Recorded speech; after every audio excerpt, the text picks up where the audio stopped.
Hello, everyone, and welcome to episode 74 of Through the Years, the podcast that reviews Ring of Honor show by show from the beginning.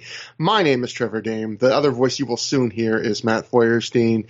But Matt, what we have to talk about actually is this is the first Through the Years we've done since CM Punk returned to wrestling, coincidentally during the time we're covering him when he left wrestling, according to his own words on AEW Rampage. But strangely enough, this is not the first time you and I have talked on a podcast about CM Punk since he returned to wrestling. Wait, who? We were on, who? What the C? What the who? Who are you talking about? Chick Magnet Punk, Charles Montgomery Punk, that man. But I think we were on our good friend Alan Cunahan's podcast on the Pro Wrestling Torch, Alan Forel's Pro Wrestling Paradise. Who? And he did the show once. Long episode. What if that's all I say the entire episode? I just asked you questions. Wasn't all about obscure Jim Neidhart gimmicks. That way it's. Or I debut my new gimmick, the owl. The podcasting owl. So, we had a great time on Alan's show. Alan had us on to talk about some old matches of CM Punk's career. And it's a great show, and I would highly recommend that everyone listen. I think we talked for around 2 hours. But the one thing I want to stress is it is a show is on the Pro Wrestling Torch premium site, so you would have to have a monthly subscription. I think it is highly worth getting a subscription to get access to all of Alan's archives, because Alan is, I think the Pro Wrestling Paradise and before that on the Figure 4 website when he was hosting Dr. Keats Presents, I think he he has one of the widest ranging podcasts in terms of subjects, I think, of any wrestling podcast on the earth. I don't think there are many podcasts that cover as many different subjects with as wide a range of guests as Alan has. I mean, he just had us on. That you have to reach wide to grab us as guests. But I do want to say, because wide, of that, the bottom of the barrel, one way or the other. You have to reach deep, wide and deep. But I will say, because it's a pay site, I think it's highly worth your money to listen to Alan's shows if they're up your alley, because I think they're great. And he covers so many things. There's going to be something you like. Plus, you get the whole Torch archives, which, there's all sorts of stuff. Obviously, we reference the Torch archives regularly covering this show. But the thing I like to stress is I do not want anyone feeling like they have to listen to the show like, oh, shit, they're covering some Ring of Honor thing that they're not going to talk about here. And I have to. I don't want any regular Through the Years listeners feel like they're missing out if they pay for this. It's all matches other than a match Alan selected, which is from WWE. It's all matches we've covered on Through the Years, so it's probably pretty similar thoughts. I think it's still worth listening to the show because it's fun and it's worth listening for all of Alan's shows. But if you guys, I don't want anyone to feel like they have to pay $10 because otherwise, we're covering, there's a secret CM Punk Ring of Honor show match or something that we're only covering for $10. We're not doing that. But still, it was a great show. It was a lot of fun to be on.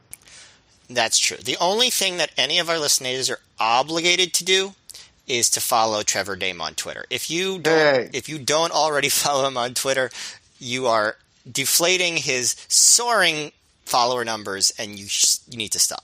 It's free. Yes. It's free to follow Trevor Dame on Twitter. That is the deal of the century. No, but seriously, It was a lot of fun being on Alan's show. We're going to have Alan back on this show soon. He's the best. He's the nicest guy. If you don't know Alan Cunahan, first of all, listen to our Death Before Dishonor 2003 episode, but also, where have you been for the last 15 years, 16 years? Yes. Come on. But also, I'll just say, I forgot what I was going to say. God damn it. I feel, by the way, and knock on wood, and luckily I have, to this point in August of 2021, I have not gotten COVID as far as I know, but, how they say, you can have long COVID even if you've had asymptomatic COVID. I feel like I've been experiencing this brain fog thing that people are talking about, where I'm forgetting names and words. I'm do I have I don't know what's going on with me, but yeah, we both have that. It's called getting older.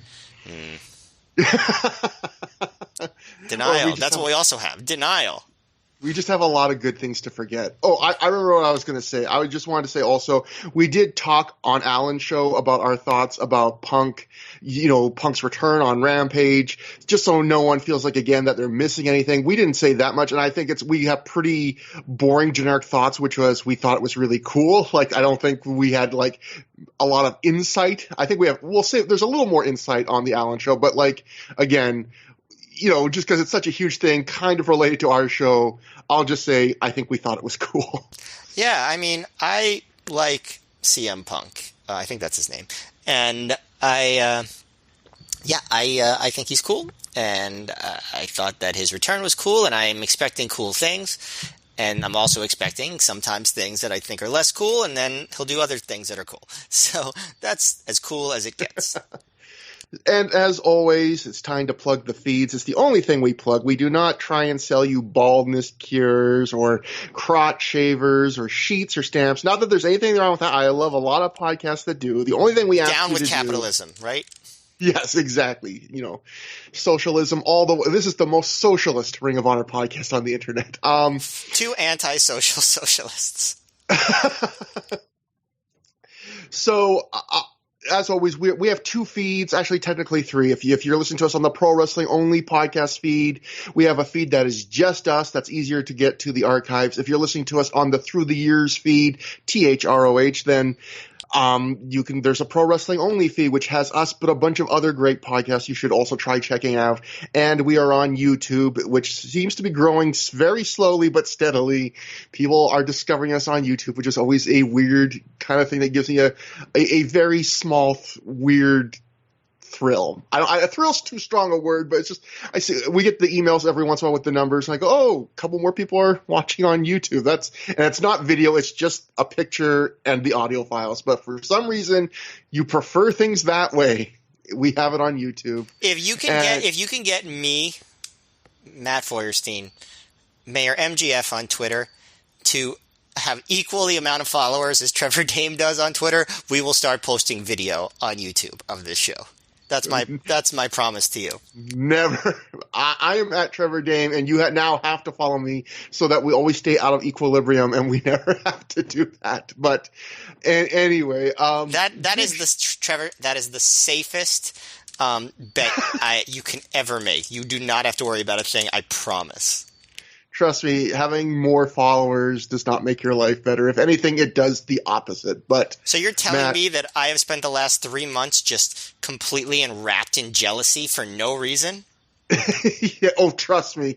The Twitter experience has gotten worse, not better. But I will. So we have a lot of news to cover even before we cover the show, because it's not huge news, but there were some interesting things I was able to mine from the old Wayback Machines and newsletters from the things that happened between the last Ring of Honor show and this show. So we'll start with something from The Observer.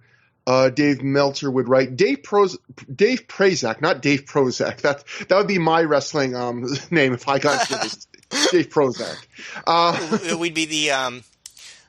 Our tag team name would be the SSRIs.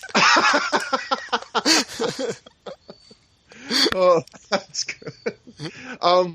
It's Dave Prozac, and Matt Fluoxetine. And we'd have a kid that would look like Matt Hardy's kid, but we'd call him Paxil. Uh-huh. That's good. Anyway, the possibilities are endless. I don't want to go down that hole. But so in The Observer, Dave wrote that Dave Prazak wrote in his live journal that Danny Daniels, Brad Bradley, and Kevin Harvey have all left IWA Mid-South over a number of reasons. He cited that BJ Whitmer was treated unfairly and fired the night before in combination with money issues and problems with the general direction. Quote, it's just not a place we're comfortable working anymore, and am sad things have gotten this way, end quote. Prazak, the lead heel manager, who also manages an FIP and Ring of Honor, as well as does commentary on their DVDs, has been with IWA for 8 years. Whitmer had been there for 5 years. IWA's claim is Daniels quit because he wanted more than a $75 payoff for the show, even though paid attendance was just 33 people.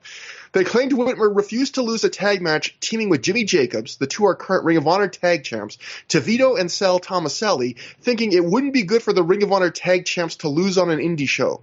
Jacobs had no problem losing.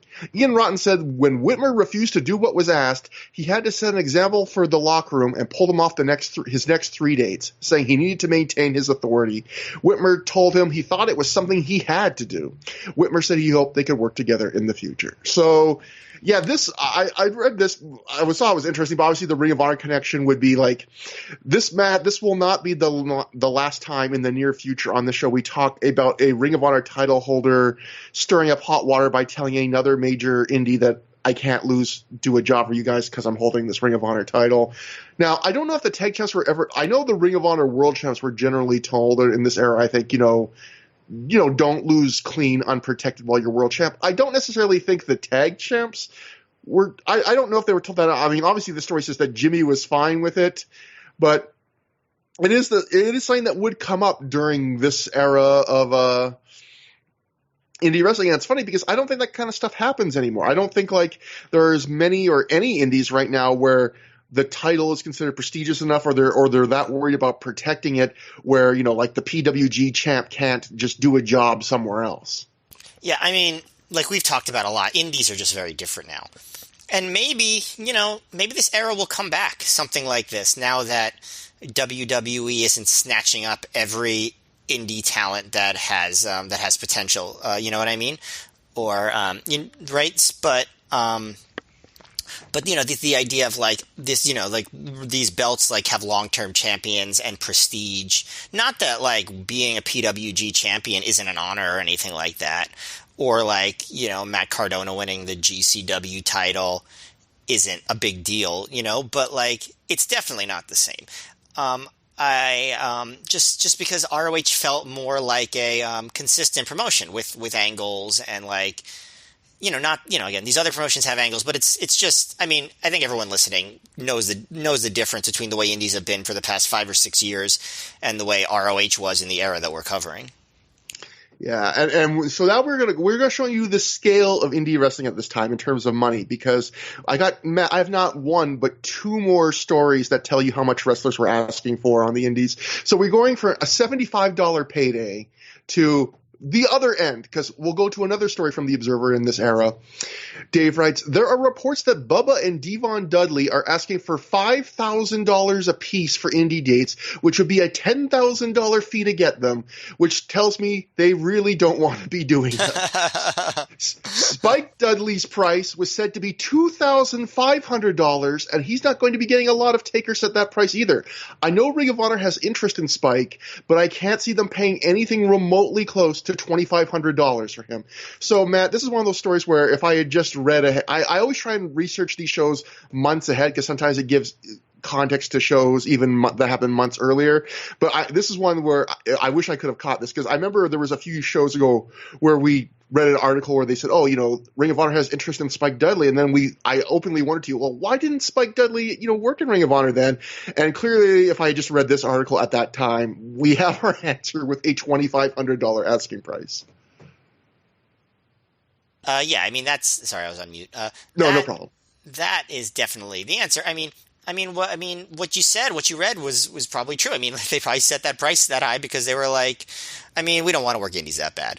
Like, which is fair enough, right? Like, and it's like, we'll do it if we get paid an absurd amount of money, but if we don't get paid an absurd amount of money, it's just not worth it for us. That's fine. Yeah, I think when you're independent, most wrestlers, they have a I want to work every weekend price, and then there's a price you can charge when you want to work like once every month and make a lot of money, but you're not keeping your name out there, you're not pounding the pavement. Like, I know when Rey Mysterio was on his last run of the indies, he had I forget exactly what it was, but it was a very high price, but also he didn't want to work that many indie dates. So it was a way of kind of self-selecting, which was like, if I make this price, 1, I'll be getting paid a great sum of money per show, but 2, I'm not at the stage of my life where I want to work every weekend. So charging a high price kind of does the work for me of winnowing down the offers you get. Right. It's funny though, because I looked on Cage Match after this, and obviously Cage Match sometimes some shows fall through the cracks, but like the Dudleys, they pretty quickly go to TNA, and they mostly work TNA and work an occasional indie here or there. Spike Dudley, starting at the end of 2005, he works a fair number of indies that I was looking at some of these indies and I thought these guys can't be paying him $2,500 a shot. Matt, next year he works IWA Mid-South in a random 6-man tag. I assume the company that was just haggling with BJ Whitmer over a $75 payout did not pay Spike Dudley $2,500 to work a 6-man tag. So I wonder if Ring of Honor couldn't have gotten him. Maybe, there's also sometimes wrestlers come in, they charge a really high price at first, and then they quickly realize, I might get a few takers at that, but then if I want to keep working, I'm going to have to lower it. Maybe they could have got him down the road. I again think it would have been kind of cool to see Spike Dudley for a show or two, at least in Ring of Honor, but it never happens. Yeah, but also, unless you're talking about, a major, major, major superstar like a Matt Hardy, ROH wasn't in the business, really, of booking, these, cameo appearances. I guess you could say Abyss was sort of that, right? He only was there for a few shows. But generally speaking, if they were bringing a guy in, it was they were either there to be a special draw, which, no offense to Spike Dudley, I don't know how much of a draw he would have been on his own, but or they were trying them out to see if they wanted to book them more. Yeah. And finally, Matt, I'm going to end the trilogy here of money stories, and this one I think might be my favorite. This is from the TNA section of the Observer News. Dave writes, Matt Bentley, formerly Michael Shane, is no longer with the company. His contract expired this past week, and he evidently didn't want to stay. There are rumors WWE has interest in him, and I guess we'll find out soon enough. He asked for $2,500 per match. He was making between $300 and $500 per match, and eventually came down to $1,500 per match, which would have made him pretty high on the TNA pecking order. Clearly, making demands like that, he either didn't want to stay or felt confident he has a WWE deal waiting for him. I do know that Ring of Honor has no interest in using him because they perceive he thinks he's a bigger star than he is. Which, that's a fairly harsh. I mean, you can picture Gabe saying that, and obviously, and honestly, if he's asking for that much money, he does think he's a bigger star than he was at this point. Michael Shane. Sorry, go ahead. No, finish. Oh, go on. I was just going to say. Finish. Oh, go on. No, I feel like my comment will be better after you finish. What okay. You're gonna say, yeah. I was just going to say, I looked at his, career after this too, and if he thought there was a WWE offer, he did not take it or he did not get it, and he eventually goes back to TNA. So I imagine probably not for $1,500 a shot. So this does sound like a guy who, he thought he had more bargaining power here than he actually did. Yeah, I mean, just thinking back to when when he was in ROH and the shows that we covered with him, he was an interesting case because he seemed like he had a really high upside at the early stages, right? When he was being like the heel in the Texas Wrestling Crew and feuding with Paul London and stuff. And then as things progressed, his performances got less and less interesting. And it's really weird how that happened. And, I don't know. I feel like he could have been something. But for some reason, his performances at least took an odd turn. He was not a bad wrestler at all. He's the guy that you'd be happy to fill out an undercard. I don't think he ever really showed me anything special, but he was decent, but kind of, like you said, got less interesting as the Ring of Honor went on. But it's crazy to think, if you wanted to book if you were an indie promoter, and in mid-2005, at this point in wrestling history, you wanted to book the Dudleys versus Spike Dudley and Matt Bentley, that would have cost you $1,500. I mean, $15,000. For a second, you were like $1,500,000. I was like, that's not even a thing people say. $15,000. You could buy a car, a shitty car, or book that tag match. It's a tough choice. Yeah. So Another story from The Observer at this time. The FIP promotion, which is something of a sister promotion to Ring of Honor, also booked by Gabe Sapolsky, ran its most successful weekend to date, drawing 485 fans August 5th in Crystal River, Florida, and a sellout 300 fans August 6th in Bushnell, Florida, based around some Florida indie guys like Antonio Banks, Steve Madison, and the Heartbreak Express, along with the usual Ring of Honor stars like Samoa Joe, Spanky, CM Punk, and Homicide. Homicide kept the FIP title with wins over Madison and Tony Mamaluke. Punk beat Ace Steel the first night, but lost to Roderick Strong in the main event the second night. Even though Spanky won't be available much longer, he and Sal Renaro won the FIP tag titles over Jimmy Raven, Fast Eddie, Vegas. So I thought that was interesting, one, just because it does show you the difference of, like, FIP's most successful weekend ever was a 485 and a 300 double shot. But also, this was, I looked at the cards, it was a very star-studded in terms of FIP. Like, they had a lot of the major Ring of Honor guys there. And it is interesting that, like, it was basically, it almost felt like, look at that the cards, it was like CM Punk doing his farewell matches that he didn't have room for in Ring of Honor. Like, he gets to wrestle his trainer, Ace Steel, and he gets to, he wrestles Roderick Strong in Ring of Honor twice, but never puts him over, but does, go out of his way to make him look good in the matches. But in FIP, he does put him over. So, it's kind of like a little bit, it's like a little extra bit of the CM Punk farewell tour in FIP, which we will never cover, as mentioned, as we often mention, we will never review FIP on this show. So mean. We're so mean. It's interesting, though, that, like, because Gabe is booking both, and Fast Eddie, I'm pretty sure, like, we basically are maybe, I think actually we already reviewed his last ROH match, and he's winning the tag team titles in FIP. So I wonder how much longer he's going to be in FIP. Well, actually, he had just lost them. The story was, you're right. Spanky won them. So in fact, maybe that's him getting written out. Yeah, I guess he's pretty much done with all of Gabe's stuff. Man, that's harsh. Yeah. When you're done in one, you're done in the other. I don't know if that was always true, but I think it was probably true more than once. Another story from The Observer. The Observer really carrying the load on the news this time. While there are reports WWE is interested in Austin Aries I missed the comma there. As of the weekend, nobody from WWE had contacted Aries to tell him that. The timing sounds right. Aries' appearance on the TNA pay-per-view without a contract usually would get WWE interested.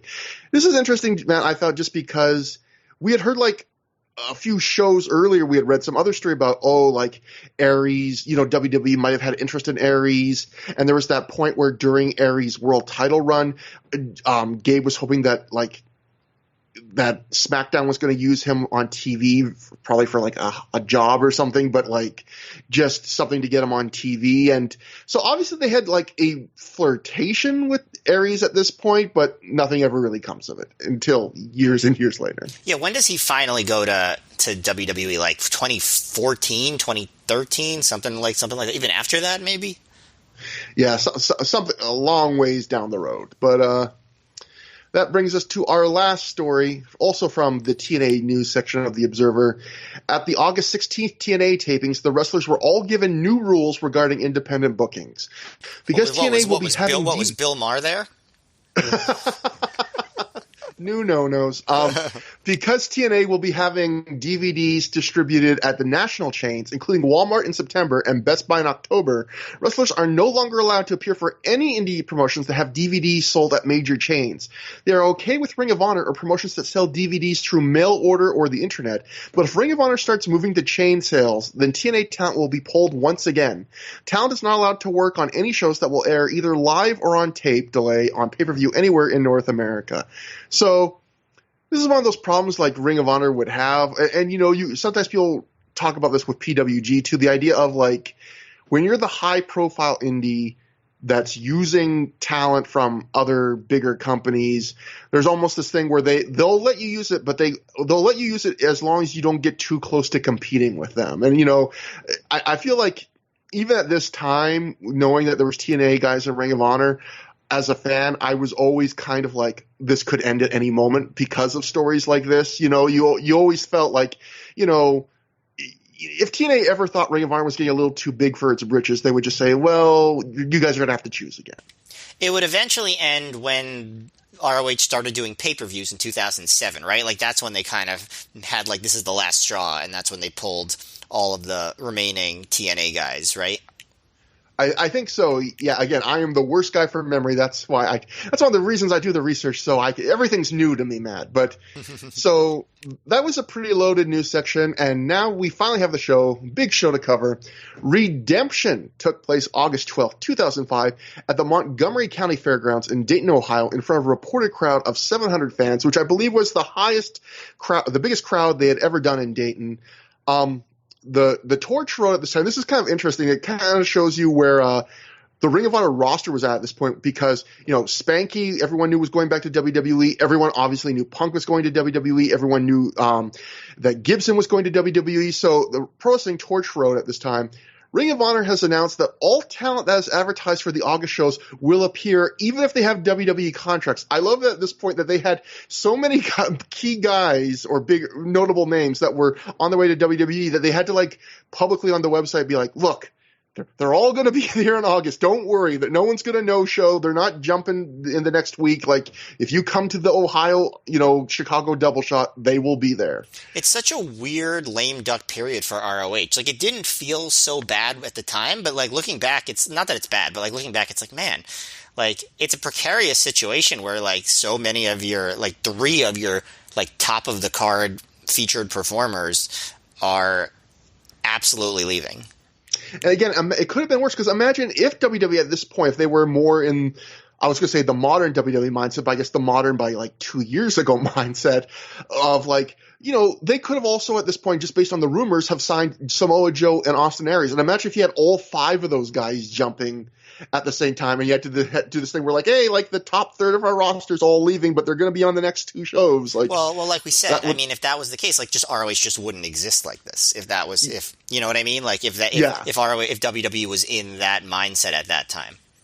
Yeah, it would be just completely different scale. And we got a lot of live notes on the show, some from reports that were sent into websites at the time, but some that were emailed to us by a couple of our great listeners, and I will reference them during the show as they become applicable. There are some that I'm going to reference right now, right off the bat. So first off, as always, if you have any thoughts on the shows, if you were there live, anything like that, email them at through-the-years@gmail.com, THROH for through. I can never guarantee that I'm going to use them. Generally we do, but sometimes we edit. I don't use them if it's just something where I feel like it's kind of just a redundant thought, but I always enjoy reading them.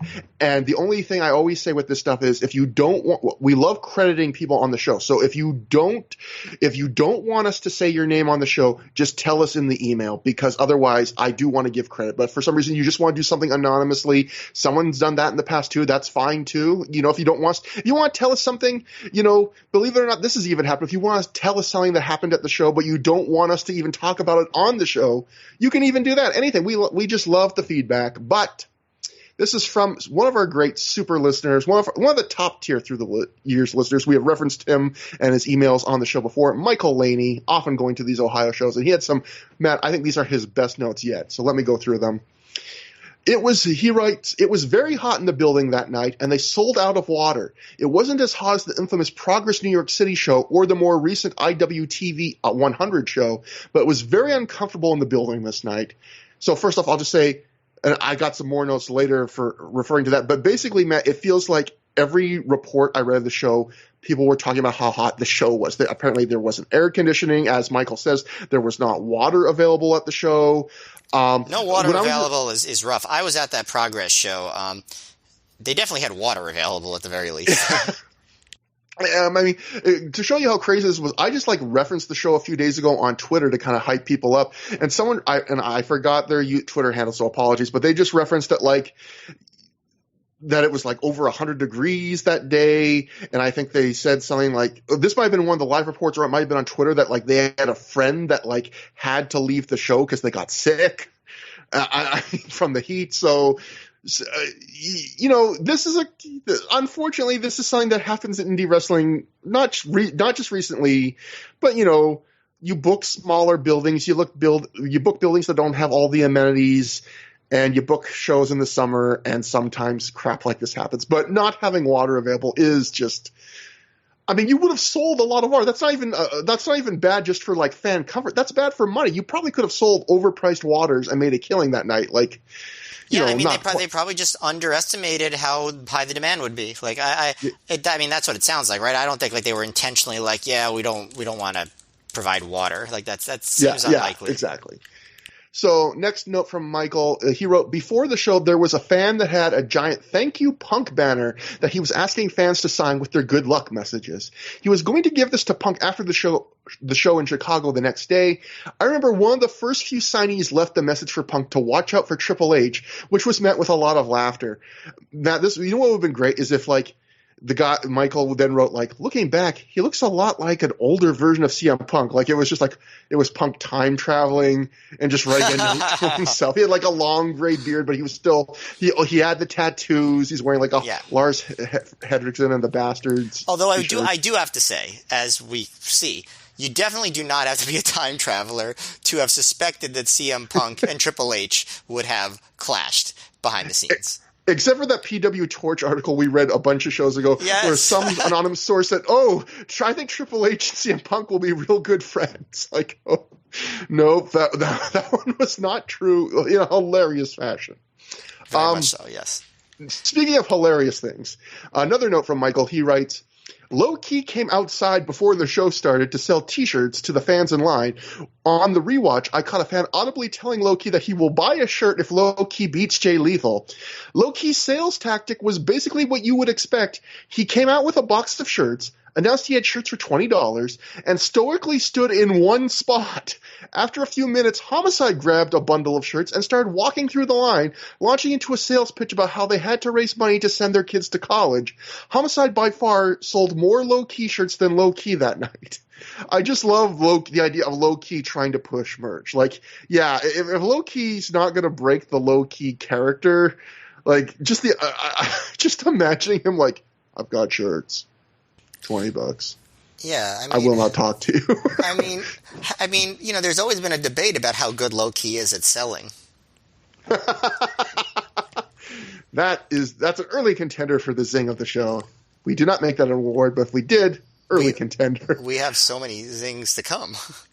And then finally, Michael's last note I'm going to read at this point. He wrote, I recalled the most recent Ring of Honor DVD release at the merch table being Death Before Dishonor 3. I think this 2-month release delay was basically the standard going forward from this point. So that's something we've mentioned in the past, but we don't mention it that often. And it's good to remind people occasionally that, like, again, Ring of Honor was only available through mail order product, and the shows came out, a 2-month delay was beating like other periods of Ring of Honor history. So, but it's always interesting when we talk about like reactions to storylines and stuff, fans are reacting stuff where if it hadn't happened like 2 months or further back, everyone's just reacting based on what they've read online. Yeah. To storylines and things. Yeah, I mean, that's absolutely what they're doing. I mean, luckily ROH had a fan base that did that. I mean, you just can't keep the momentum going if you're waiting for people to see the DVDs. I was just gonna say, you think about it, like this is in Ohio. If they're just getting Death Before Dishonor 3, like that's the show that starts the summer of Punk's storyline. This is the second last show in the storyline, and they've never been to Ohio since that storyline started. And so basically, they have not seen a single chapter of the story, and they're, now reacting to the end of it. Yeah. Now they still were releasing VHS at this point, and the VHS tapes would come out a lot quicker than the DVDs. They'd come out maybe like after 3 weeks after the show sometimes. But most people didn't want to buy the VHS. The video quality was a lot worse. People held out for the DVDs. Yeah, I remember I never bought the VHS, but I do think I have vague memories of that era. Like there was a couple shows where it was like, man, if I bought this show on VHS, I could see it way earlier. But I never, as big a Ring of Honor fan as I was, I never pulled the trigger on buying a VHS. There were a couple of shows I got on VHS, and I remember kind of regretting it because the video quality was pretty crappy. Yeah. So that brings us to a couple of live reports that were not sent to us, but were sent to the PW Insider at the time, and then we will start getting to the show, I promise. First, the greatly named Jason Head wrote to the PW Insider, hot as hell in the building. After the matches, the wrestlers were mostly going through the curtain and right out the back door to cool down a little. So that's kind of a funny thing to think, just like you as the fans can just see the wrestlers like running outside. You see that? I mean, you actually see that at the end of this DVD. Exactly. Like, the last image we get is one of the stars of the show walking into the parking lot to presumably cool off. And then a man named Jeremiah Evans wrote into the PW Insider. He wrote, the building was ridiculously hot and they didn't have any water for sale. I had a friend who came with us. She had to leave because the heat was making her so sick to her stomach. So I guess that is the person that I was thinking about earlier. So literally someone, according to this, actually had to leave the show because of the heat. But that brings us to the show. There was 2 dark matches we didn't see, as we talked about on the last show. Ring of Honor at this point started basically letting the Ring of Honor wrestling school students work matches against each other that were never put on DVD. So this show's dark matches were Smash Bradley defeats Derek Dempsey, and then Antonio Blanca and Pele Primo defeated Davey Andrews and Shane Hagedorn. Those were your 2 dark matches. And now we get to what we did see. So we open the show on DVD proper with James Gibson outside the building. He asks us to put all the rumors aside for a second and to focus on reality. He's had not 1, not 2, but 3 chances to become the Ring of Honor World Champion. Tonight he gets a 4th chance. He has to beat Christopher Daniels, Samoan Joe. He always calls him Samoan Joe, and CM Punk. Gibson says there's no way in hell he's letting Punk leave as champion, and says there's no way he's dropping the ball a 4th time. Matt, short little promo. I thought the thing that kind of bugged overall, I like the, it's a good classic wrestling storyline, the idea of the guy that's a good wrestler who's winning mid-card matches, but he just can't win the big one, and he finally gets over the hurdle. That's a good storyline. But the way Gibson framed this, like, there's no, like, just, I blurt laughed when he said something. He basically said, like, he might have said this word for word, like, there's no way I'm going to blow a 4th chance. Like, it sounded kind of pathetic the way he put it, like, because it's almost like, imagine if he had said, like, there's no way I'm going to blow an 11th chance. Like, at some point, if you stress how many chances you've gotten, it reaches a point from, oh, he's an underdog to, like, oh, like, why are you getting so many chances? This kind of set you if you do finally win one of them. But overall, I like the general story of this. I just thought kind of the wording, 4 chances, maybe you don't stress so much this is your 4th chance. Well, 4 especially because generally, the concept of 3 strikes and you're out. And now he's on his 4th. The other thing I noticed is they're back to the blue hue of the promos, like, where like it was, as soon as you see him, like the color is way off. It's like tinted blue. But for some reason, the next promo, they have corrected it and it's not blue. Yeah, that white balance from shooting outside. I've become almost blind to it. Like, I notice it, but then I've seen it so often in Ring of Honor shows, I just forget about it within a couple seconds. Where I'm sure the first shows we've covered for this, I'm sure we probably talked about it for like 3 minutes straight. Like, oh, the white balance just looked awful. And now it's just like, if something is even like moderately visible, I'm like, oh, this is good. Yeah, there are some things that by this point in the show, we just don't bother mentioning anymore. Some certain production things. The fact that we don't really believe the reported attendance, things like that. And that brings us to Austin Aries, Roderick Strong, and Matt Sydal also standing outside, and they're shirtless, which is kind of weird for some reason. I don't know why they're all shirtless. Aries says there's something about them being outside and only missing their shirts and just... I mean, I guess the building was hot. I guess it was a hot day. So you know what? I'm wrong. I needed that I need to remember that context. Anyway, Aries says when Generation Next was formed, their objective was to get the top spots in Ring of Honor, and they've accomplished that. But now they're in a war with the embassy, and they're down a man as Jack Evans is taking time off due to his reckless style, catching up to him. Aries says they found a new young piece of talent in Matt Sydal. Matt says that he found out the hard way. You need backup in Ring of Honor, and he thinks he's found it. Aries agrees with him and says Sydal will be announced tonight as the newest member of Generation Next.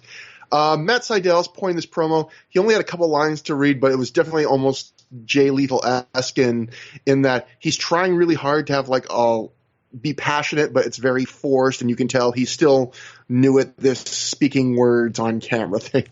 and also the stipulation is that Matt Sydal would join Generation Next if they won the match. Like that was an important point.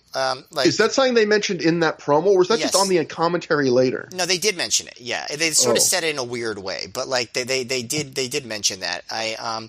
But I will say I'm glad they gave promo time for this because like this is the sort of thing they don't often bother to explain on a promo. They'll just let the commentators sort of fill in all the blanks. But the fact that they said like Jack Evans is out, we're fighting a new faction, we need a new member. Here's our new member, Matt Sydal. He's going to wrestle with us tonight. If they win, he'll join the just like getting over Matt Sydal and his relationship with the other guys. I think that's the sort of thing like you might take for granted in a lot of wrestling companies, but ROH didn't always commit promo time on a DVD for that, and I appreciated that they did it here, even if the promo itself wasn't super great. And it's a good spot for Matt Sydal, to be, aligned with guys that are already over and get that endorsement. It's a good thing you can do once you've established a stable to basically, once the stable has some kind of overness as a unit to just hopefully lend some of that to someone and put someone new in. But that brings us to the opener of the show, the four-corner survival match. Ace Steel defeats Delirious, Matt Stryker, and God damn it, Dave Prozac and Matt Stryker and Sterling Keenan. No James in the announcement tonight. Just Sterling Keenan. Yeah, in 5:27, when Ace pinned Delirious after he hit a gut wrench powerbomb off the second turnbuckle. Again, I'll just mention this, even though he's been on Ring of Honor once before, we mentioned this. If you don't know, Sterling Keenan is, or as he would often wrestle as Sterling James Keenan, is Corey Graves today, the announcer for all sorts of WWE's things. Matt, this was pretty short by the standards of four ways. You don't usually. Some of the guys here you wouldn't normally expect to be well suited for four ways. How'd you think it turned out? Well, first of all, it's kind of weird to have a show that starts and ends with a four-way, right? Yeah. But also, like, I guess it's sort of what WWE does with, like, when they have, like, an Elimination Chamber show or, like, a Money in the Bank or one of those, right? They start and end with the big gimmick match. So this is their version of Money in the Bank. That's how I see it. No, but seriously. Also, isn't it kind of like hard to imagine Corey Graves' voice coming out of Sterling Keenan's mouth, like the version of Sterling Keenan that we saw on the show? Yeah, for people that don't see, like Sterling Keenan at this point had like long hair, and he looked like. I made a tweet showing a spot in this match in the last week, and I felt a little bad saying it because I said he was considered by a lot of people to be a poor man CM Punk, but like in terms of appearance and things, his reputation, some people did, even though that wasn't necessarily fair because they were both wrestling in like the same era, but a lot of people would just say, oh, like that's the worst version of CM Punk because they would just see long-haired guy with the tats that kind of had that body type. And yeah, it's weird thinking that guy would become one of the main announcers for WWE. The voice, not just the voice, but just to me, everything. One of the most long-running, consistent announcers of the era, right? Like it's amazing. But as far as the match, it was a weird match. It's like they went immediately to the closing stretch where everyone's in the ring without starting with a regular four corners match. Like, literally, it was just everyone was in the ring doing stuff to each other. It was like a scramble, but, like, more scrambly than a scramble because they never even pretended to be on the apron. They just, like, did a bunch of moves to each other. And it was kind of messy. It was never boring, though. I will say that. But it felt to me like a bunch of random shit. But it was short, and it didn't wear out its welcome, so that's what I'll say. But I don't think it was good. Like, I didn't think it was good. I didn't think it was boring. And I think that's the best I can say about it. Like, I thought, Delirious got over for sure. I think probably offensively, Ace Steel looked the best, followed by Delirious. Stryker just like, I don't know. I think his heart was gone from this promotion at this point, which, understandable. And Keenan, he never really fit in great in ROH. And, I don't think he was terrible here, but I don't think he did anything. I mean, he did one funny thing that you posted on Twitter, which I think you'll mention, but as far as like standout performance, not really. So yeah, Random, kind of a mess, not boring. I think you described this match perfectly with not good, but not boring. Like you said, it was basically the ignored tags immediately.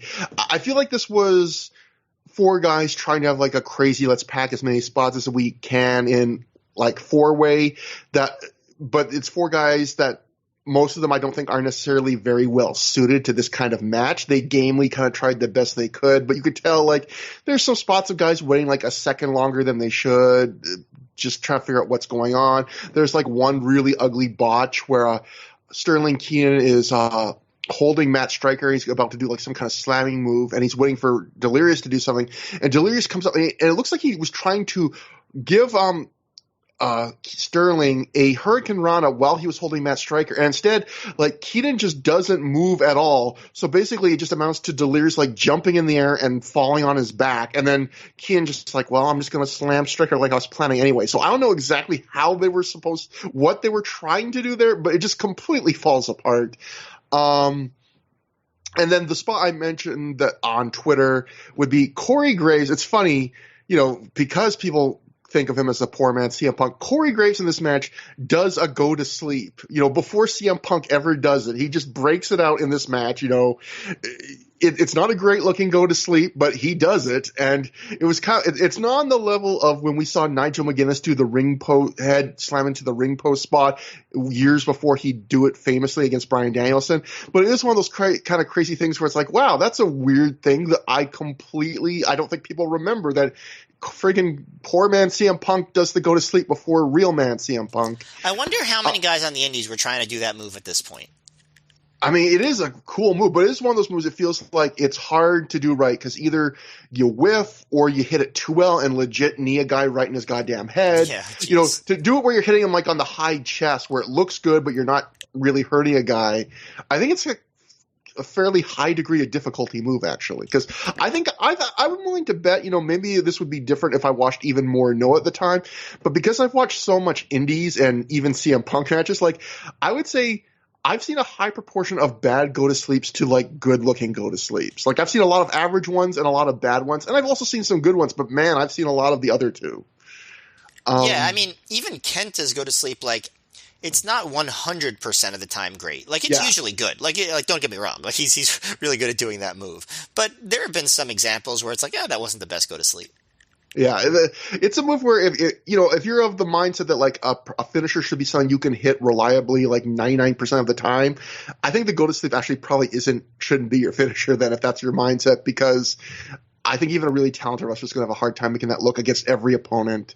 I'd agree with that. Also, I thought the ending spot was the best spot, which was Ace Steel doing that gut wrench powerbomb off the second turnbuckle, because for a couple seconds it looked like he was almost going to lose Delirious. It was like scary. It was one of those moves where it's like, oh shit, is he going to drop him on his head? And then he just powers the guy up and then hits the move. It's one of those moves where it's cool because it almost wasn't cool. It was cool because it was saved from being something scary. And also, I'll just say I usually like to mention this. It's Lenny Leonard and Prazak doing the commentary for most of the show. Gabe tags in for Lenny in the final match or two, I think. So, but for most of the way, it's another show where it's mostly Lenny and Dave. We go to next on the show, Christopher Daniels outside. And at this point, you can hear a police siren in the distance, and it shuts off midway through the promo, but it is really loud at a couple points. And I feel bad for Daniels because he ends up talking louder than he needs to because he's just conscious of it. And he's trying to compensate for how loud the siren might, overwhelm his voice. And it's one of those things where, like, we've talked about, this is another thing we've stopped talking about, but Ring of Honor so often, like, did they not have time to reshoot a 90-second promo? Like, did they not have the room on the camera or the time? This is like a 90-second promo, and half of the promo, there's just a blaring, like, ambulance siren in the background, and I just felt so bad. But anyway. I guess they just figured no one would care. Also, yeah, keep in mind, this is right across the street from the hospital, this place. So I'm sure that's why. But so keep in mind also that I'm not going to describe, when the siren stuff, but just imagine that the first half of this promo that Daniels is trying to cut for a major match just has a giant like medical siren in the background. Daniel says his destiny of winning the Ring of Honor title has been thwarted by his history. He talks about the crowning a champion match, the 60-minute Iron Man match that was the four-way to crown the first Ring of Honor champion. That's a match he lost. He says, then I got taken out of Ring of Honor by circumstances beyond my control. Daniels talks about that 60-minute draw he just had with CM Punk. And then he says if Punk thinks he's leaving here with the belt, he's out of his mind. He says Gibson and Joe are not factors in the equation tonight. It's all about just him and Punk. And Daniel says he'll finally achieve his destiny tonight, and Punk can pray for mercy, but he will not get it. So just a simple promo from Daniels. It's interesting. He literally says it's like, don't even think about Gibson and Joe. They're not even really part of this. It's just you and me. But they will become a part of this, especially for Daniels in the future of this match. Next up, we have Colt Cabana returning from his month in England, defeating Spanky via pinfall in 8 minutes, 27 seconds with a bridging roll-up. I thought this was slightly above average as a match, but disappointing because I really like both these guys.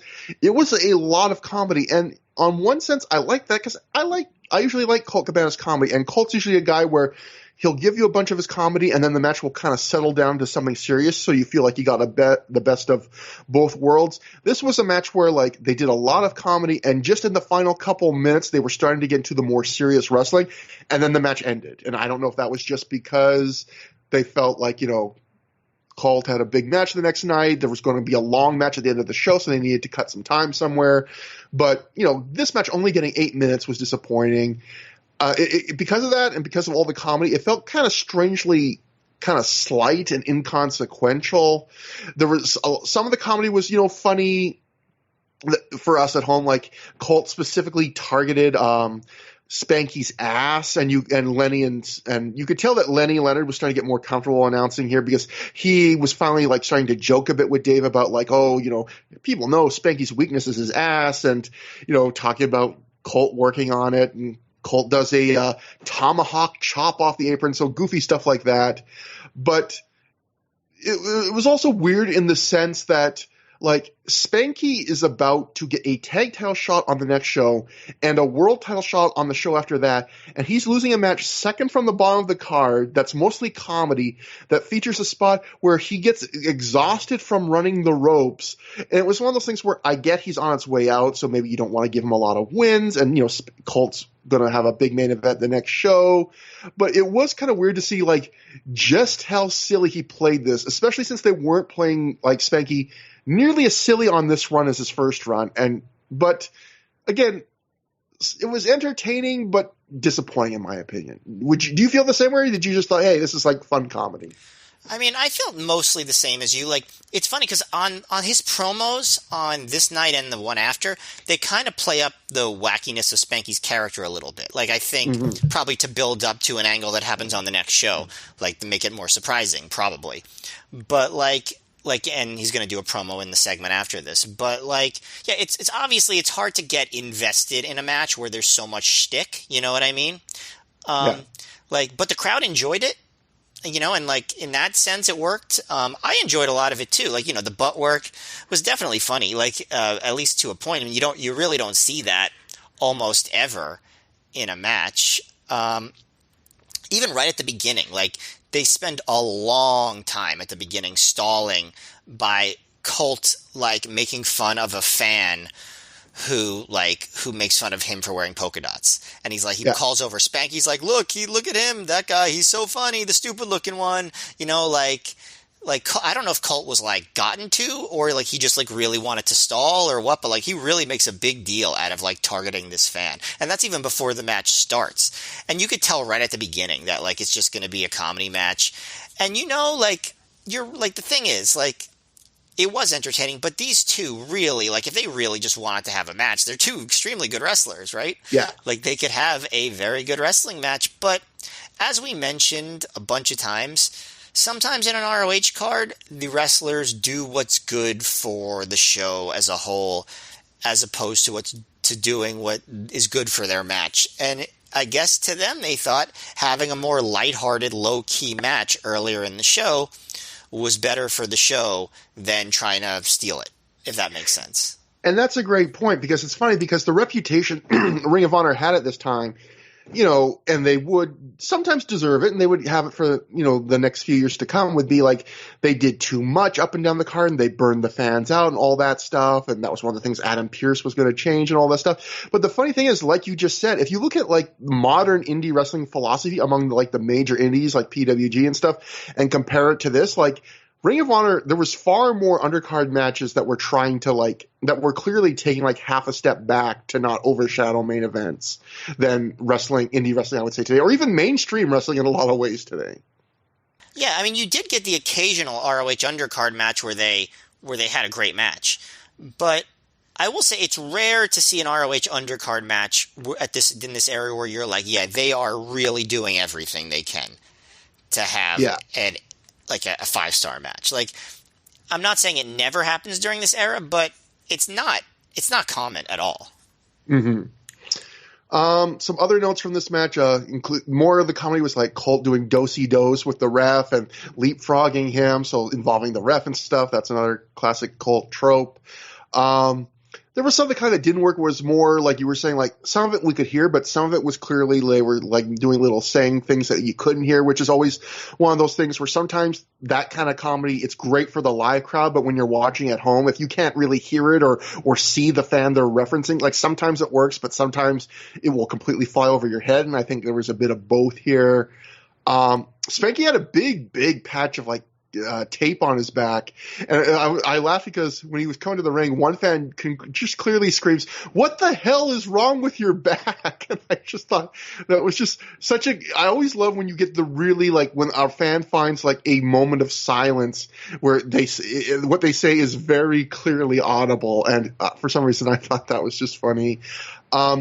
Prazak, when he talks about how Colt was gone in the UK for a month, he says that Colt wrestled 25 matches in 21 days in the UK, which I believe is true because in the UK on those wrestling tours, you could wrestle like every day and twice on Sundays. And so I have no doubt that that's probably true, that he really did wrestle that much. So probably learned a fair bit doing that, even though it was only a month. Learned how to work the butt. Exactly. That's what you learn in the UK, the butt. And then also, the last thing is Prazak actually openly mentions on commentary, I think this is the first time they mentioned this on commentary, that it's no secret that Spanky's on his way back to the WWE and is on limited time here, which will set up the segment we're about to see, in fact, because after the match, Colt Cabana leaves the ring and the crowd chants for Spanky when CM Punk's music hits. Out comes the champ. He's wearing a pink button-up shirt, continuing his, I think, as you mentioned, you think it's purposely ridiculous, like choices in dress shirts. Of course it is. When else did he ever dress like that? I tweeted to Punk and said, please, I will pay you $20 if you come out with a pink dress shirt to AEW. He has yet to have answered my wish, but there's still hope. Because he wants to remain over. Some fans chant for Punk actually in Dayton. So, as opposed to some shows where he got a lot of boosts, the fans here are more split for Punk, especially because they probably realize we're getting close to the end of Punk and Ring of Honor. Spanky gets on the mic and he says Punk is just the guy he wanted to see. He asks Punk to forget about what just happened with his match where he lost with Colt and give him a shot at the Ring of Honor title. A couple of fans at this point actually boo Spanky asking for a shot at the Ring of Honor title, and Spanky then tries to get the crowd to cheer him. Punk asks Spanky if he's been living under a rock, and Spanky says, I've been living in Orlando, which I thought was a funny line. Punk says this is his last weekend Ring of Honor, and he'd love to give Spanky a shot, but seeing as how Spanky is going to end up on Velocity and he's going to end up on Raw, he just doesn't see him getting a shot. And some fans, there's a woo, and some fans chant heat.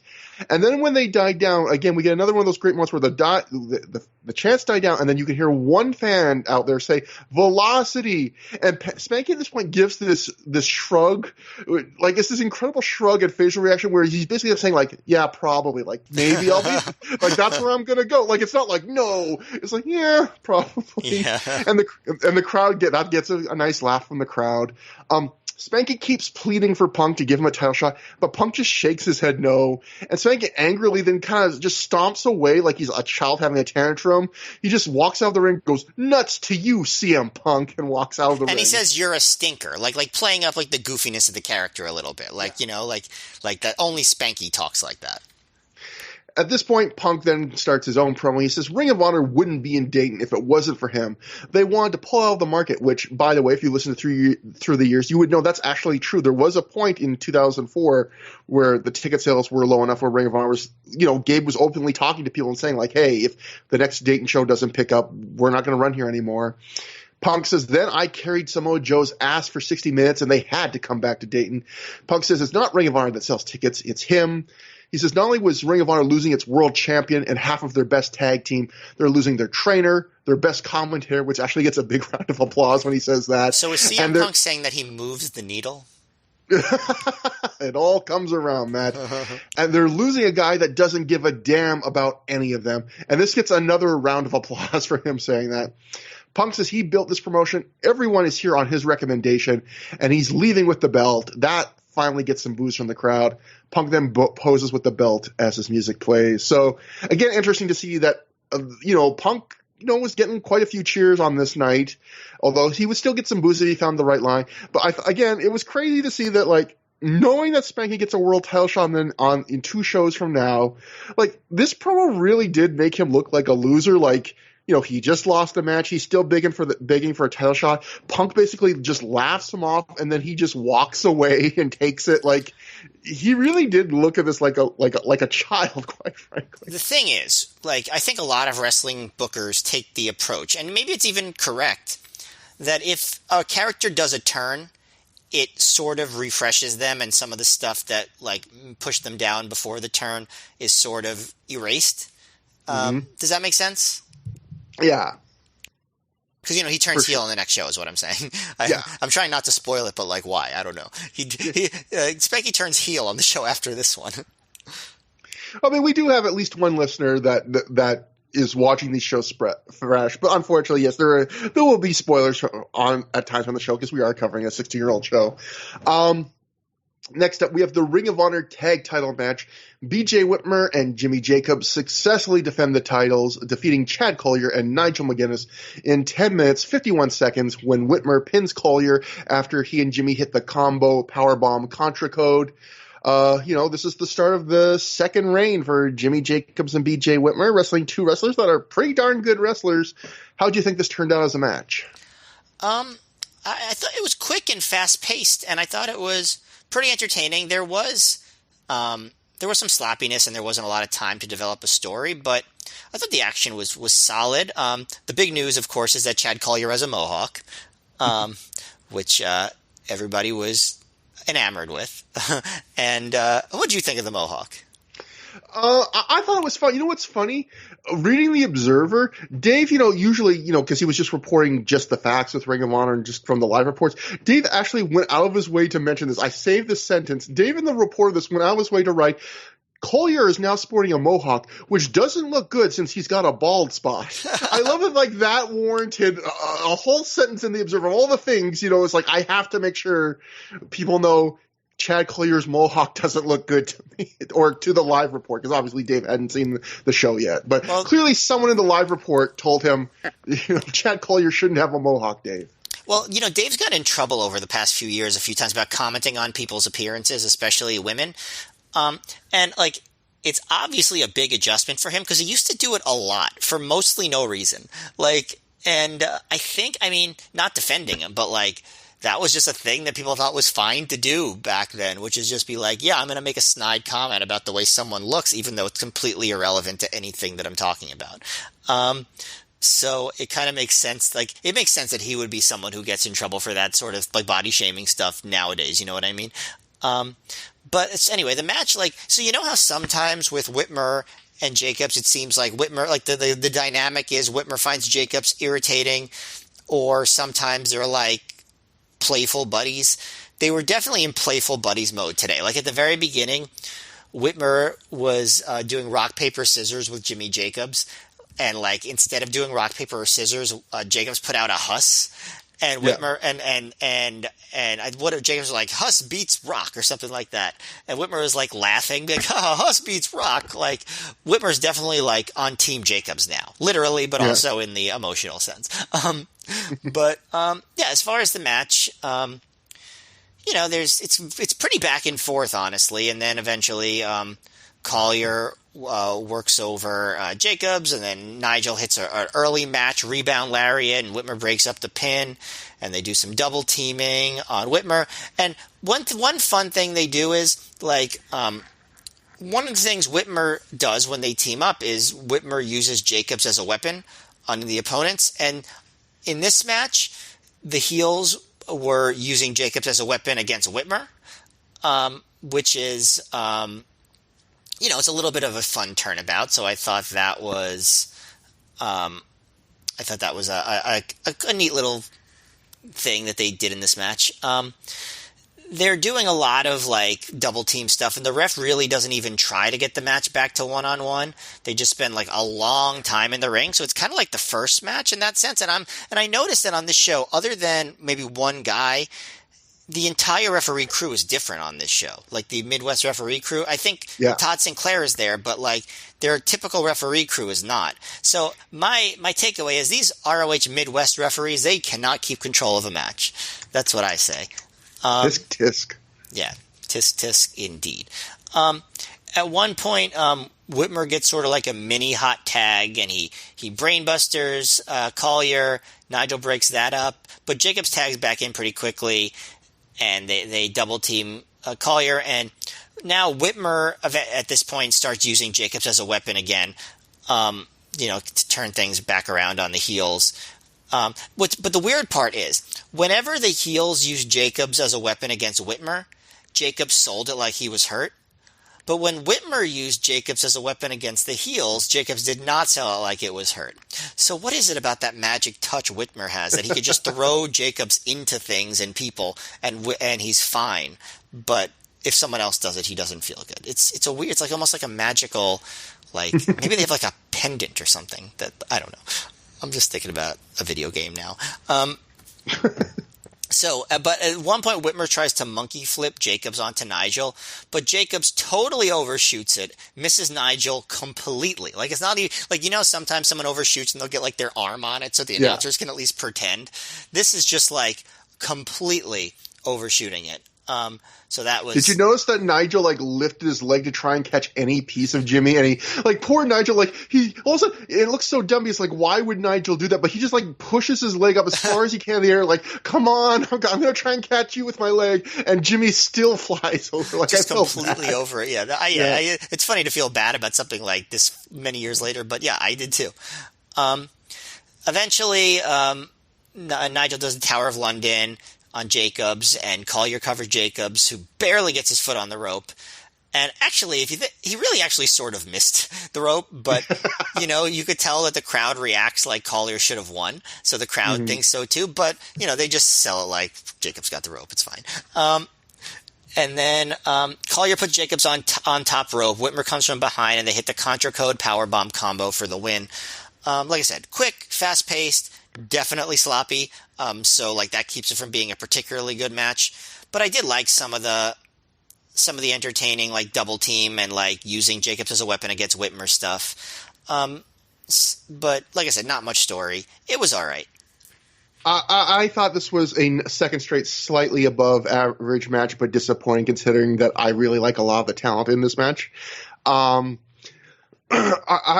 You covered most of the main points. There was those couple big botches with Jimmy basically almost kind of sort of missing putting his leg on the ropes on a key near fall and the monkey flip. I don't know if I think I disliked the part you talked about. I couldn't tell if I liked or disliked, but I lean towards dislike the thing you talked about where the story of the first half of this match is Nigel and Chad Collier using Jimmy as a weapon against Whitmer, and then Whitmer using Jimmy as a weapon against them. Because I think the thing that makes me not like it is, like you were saying, Jimmy is normally I think that's an interesting tack to take, but Jimmy, he sells it when he's used as a weapon against BJ, but when he's used as a weapon against the opponents, he's fine. And now you might be able to sell it there's a difference, except at least two of the spots that happen in this match, that each side does, are the exact same spots. Jimmy gets thrown into guys, by BJ and one of the guys on his opponents. He gets, suplexed onto somebody somebody else, onto BJ, but also to one of his opponents. And yeah, the selling is different for these exact same moves. Well, that's why you gotta use the logic that I did. Like, they must be wearing some sort of like charm or like pendant that makes it so that Jimmy is invincible when BJ is throwing him around. BJ Whitmer's got the moon pearl. That's right. But yeah, I think the other interesting thing about this match is you can see.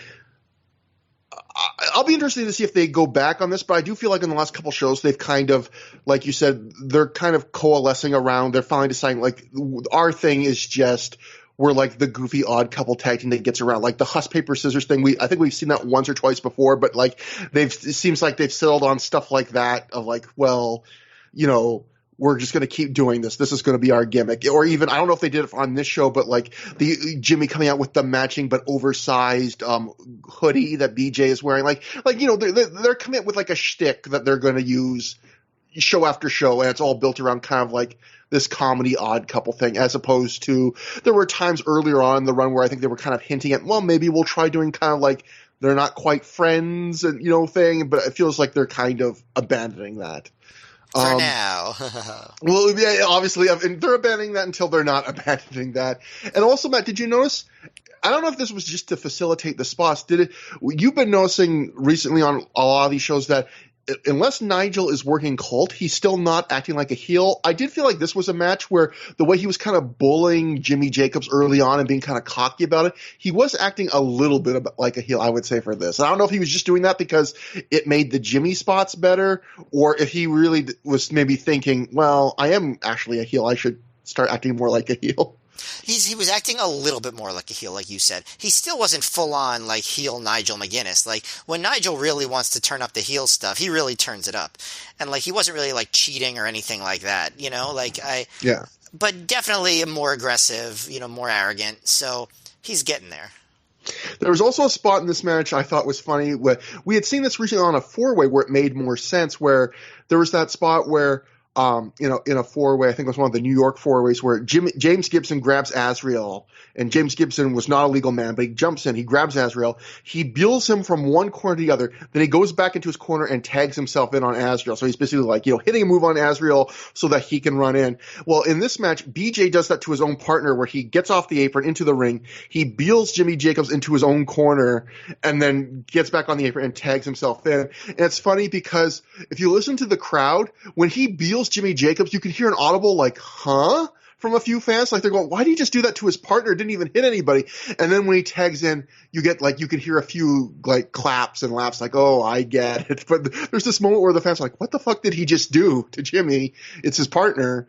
And also, poor BJ took a beating in this match, because when Jimmy gets suplexed onto him, it looks like he took it really hard. And then later, Chad Collier hits a German suplex on BJ where it looks like BJ almost gets dropped right on his head. So a slightly above average match, but a couple brutal looking moments for BJ Whitmer here. We cut to Samoa Joe outside next for an outside promo. As you probably can tell by this point, all of Punk's opponents tonight get a pre-match promo to kind of build this up, Joe being the last of them. Joe says he devoted 21 months to the Ring of Honor Championship, while in just 2 months of holding it, Punk has disrespected everything Joe did. Joe says tonight he takes back the belt and he ends CM Punk. So very quick. Even by Joe standards, this was a very quick promo. But that brings us next up to Generation Next of Austin Aries, Matt Sydal, and Roderick Strong, with Daisy Hayes in their corner, defeating the Embassy of Abyss, Alex Shelley, and Jimmy Rave, with Prince Nana in their corner in 16 minutes, 59 seconds, when Aries pinned Rave after he hit a 450 splash. So the first thing you might notice is Jade Chung is not on the show, because this is another one of those things where when Ring of Honor goes to the Midwest, they're not paying for everybody to come out there, which means, like Matt said earlier, you see some different refs, but you also don't see some managers. There's another manager we will see an absence for later on in the show. But with Jade Chung, they have Prazak say, I think he basically says something that Nana has her in Ghana cleaning every bathroom in the royal palaces. So that's what their excuse to write her out. Daisy is just in Generation Next's corner because she was I guess, kind of Matt Seidel's manager at this point, and she's holding this giant toy Daisy, which is funny because it's like Generation Next is like a serious stable, and to see Daisy Hayes come out with this giant cartoon Daisy, and then Lenny Leonard and like Prazak keep riffing on it throughout the match, where like I think Prazak's just saying like, I hear that's like a loaded Daisy, you know, that could be brutal to get hit with that, but it probably just squirts water. As far as the match itself, I think this is the first match Abyss ever had in Ring of Honor. They referenced that he was in Special. Someone referenced that he was in Special K before. I don't know. Well, he was on the Battle Lines Are Drawn, and I don't remember if he wrestled or if he just came out and attacked. But yeah, he was definitely on that show. I don't think he was in a match. And I thought this was a pretty darn good match, best match on the show so far. It was on the way to being very good, but I felt like there's a big chunk in the middle of this match, which is Aries getting beaten down, playing face in peril. And I feel like the work is fine there, but it really slows down the match. But I felt like the front part of the match and the end stretch of the match are really fun. This match is always fun, the most fun, when it's just Generation Next on offense, because Aries, Strong, and Seidel have really fun offense. It's just really fun to see them kind of let loose and just, you know, they're a great team for like turning your mind off and just saying, I want to see guys just really quick hit a bunch of fun stuff. They do that kind of thing. Abyss in this match, he's used fairly sparingly. He just comes in these little bursts, and a lot of his offense is actually just kind of generic big man clubbering, like forearms just running and ramming into a guy in the corner.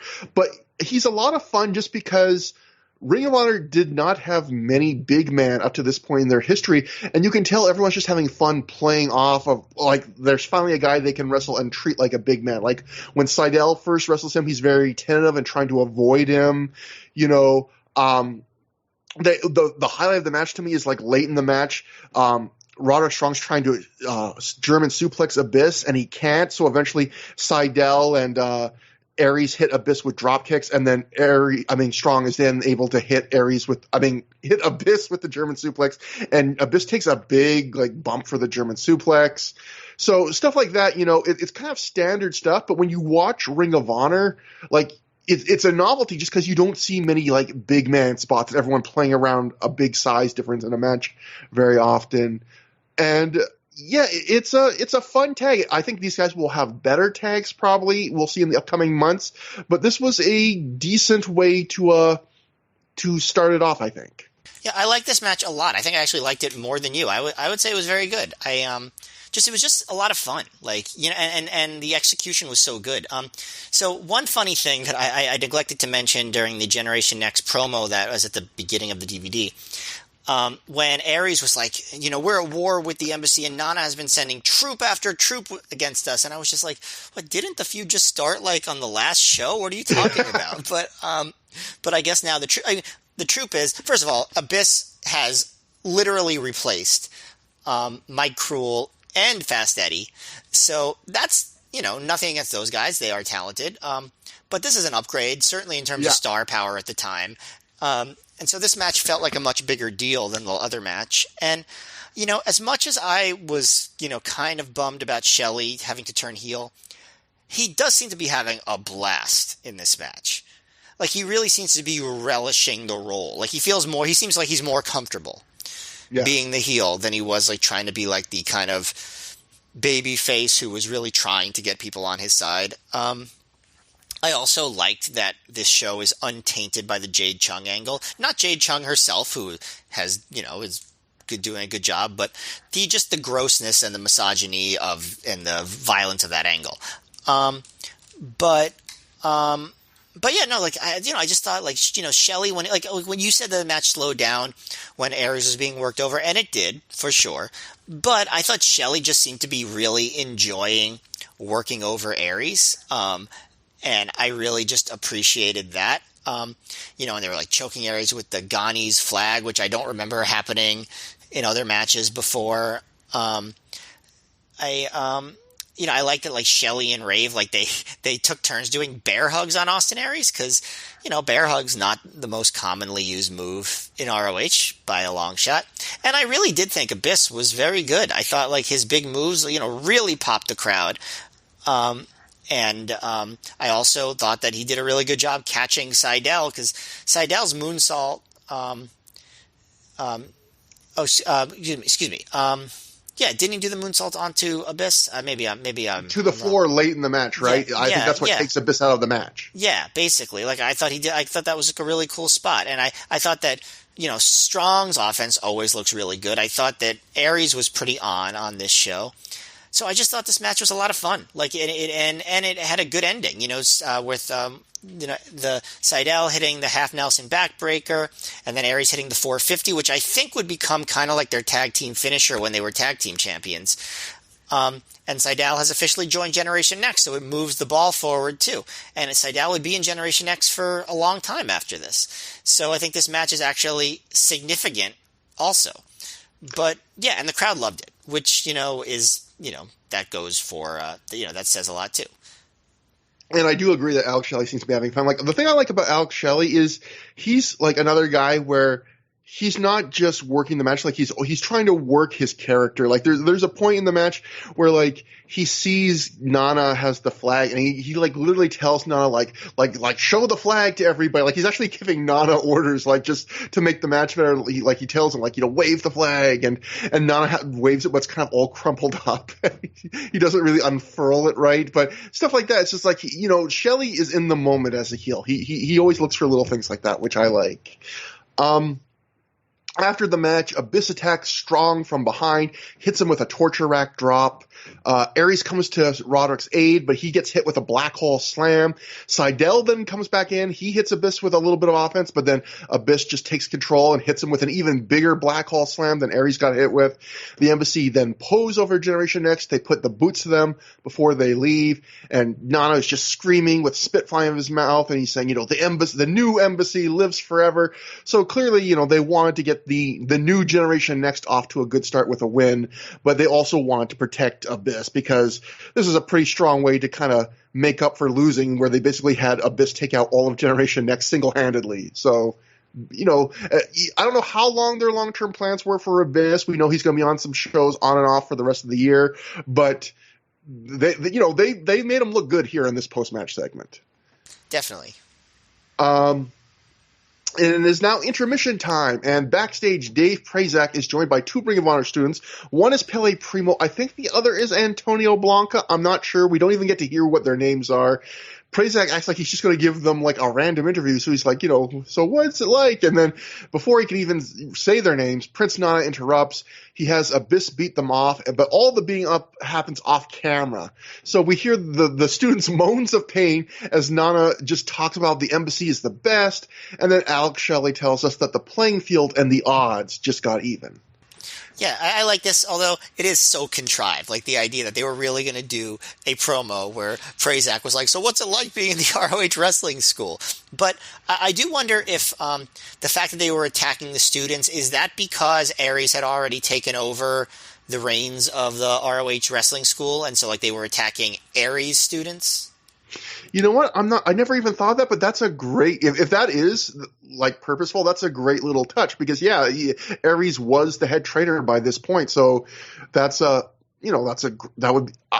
really hope that was a conscious thing because that's one of those neat little touches, if attentions to detail, if it was. Yeah.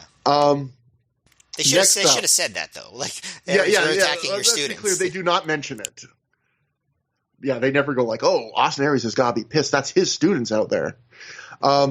Next up, we have, coming back for intermission, Jay Lethal and Low Ki went to a no contest in 15 minutes, 51 seconds. You don't say.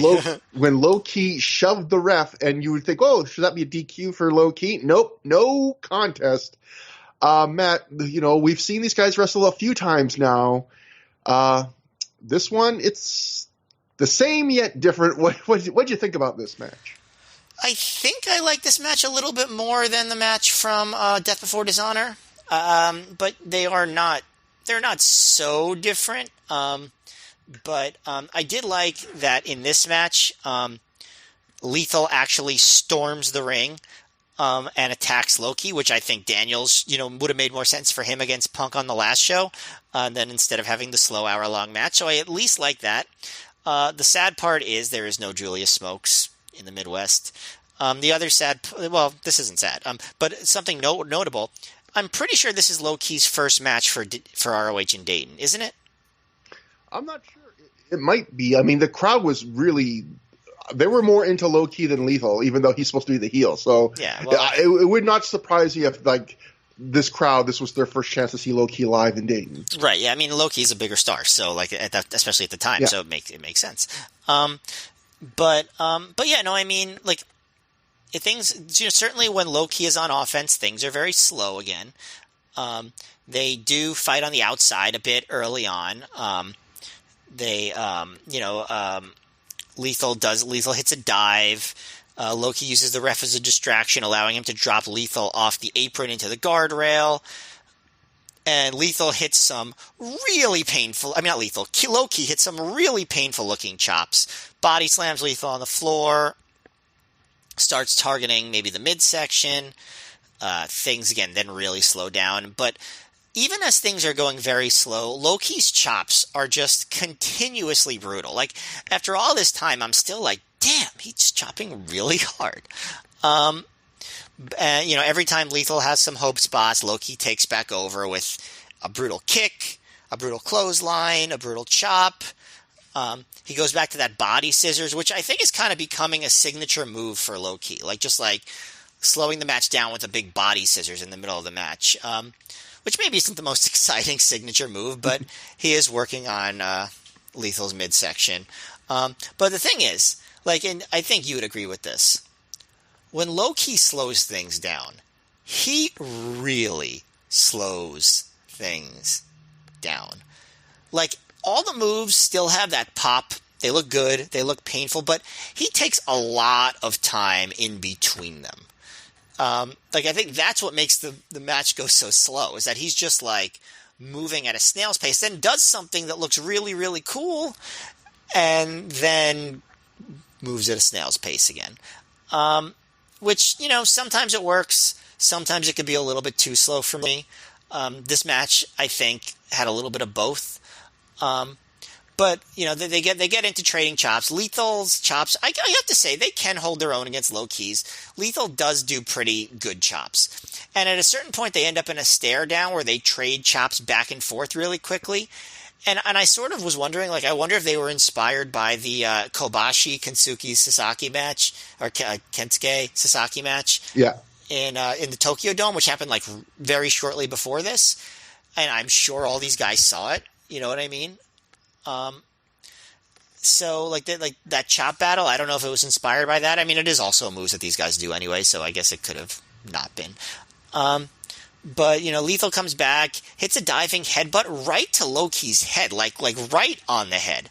And I was like, that can't feel good. Like, I mean, I know they have a way of doing it, but that had to hurt, right? And Lethal goes for the dragon, but Key grabs the referee's shirt to stop himself from going over. Which, you know, I mean, it worked.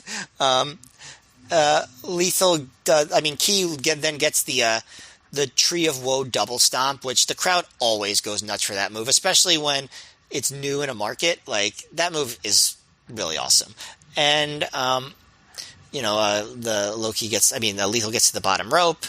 At that point, Lethal goes for the dragon again, and Loki uses his momentum to drive Lethal onto the Timekeeper's table, and then Loki goes for a double stomp onto Lethal through the Timekeeper's table, but Lethal moves, and Loki just stomps himself right through the table, and he starts limping, and Lethal chops him into the front row, and they're fighting in the crowd, and Key puts Lethal on a chair and chops him out of it, and they're fighting up onto the bleachers, and Loki chops him out of the bleachers.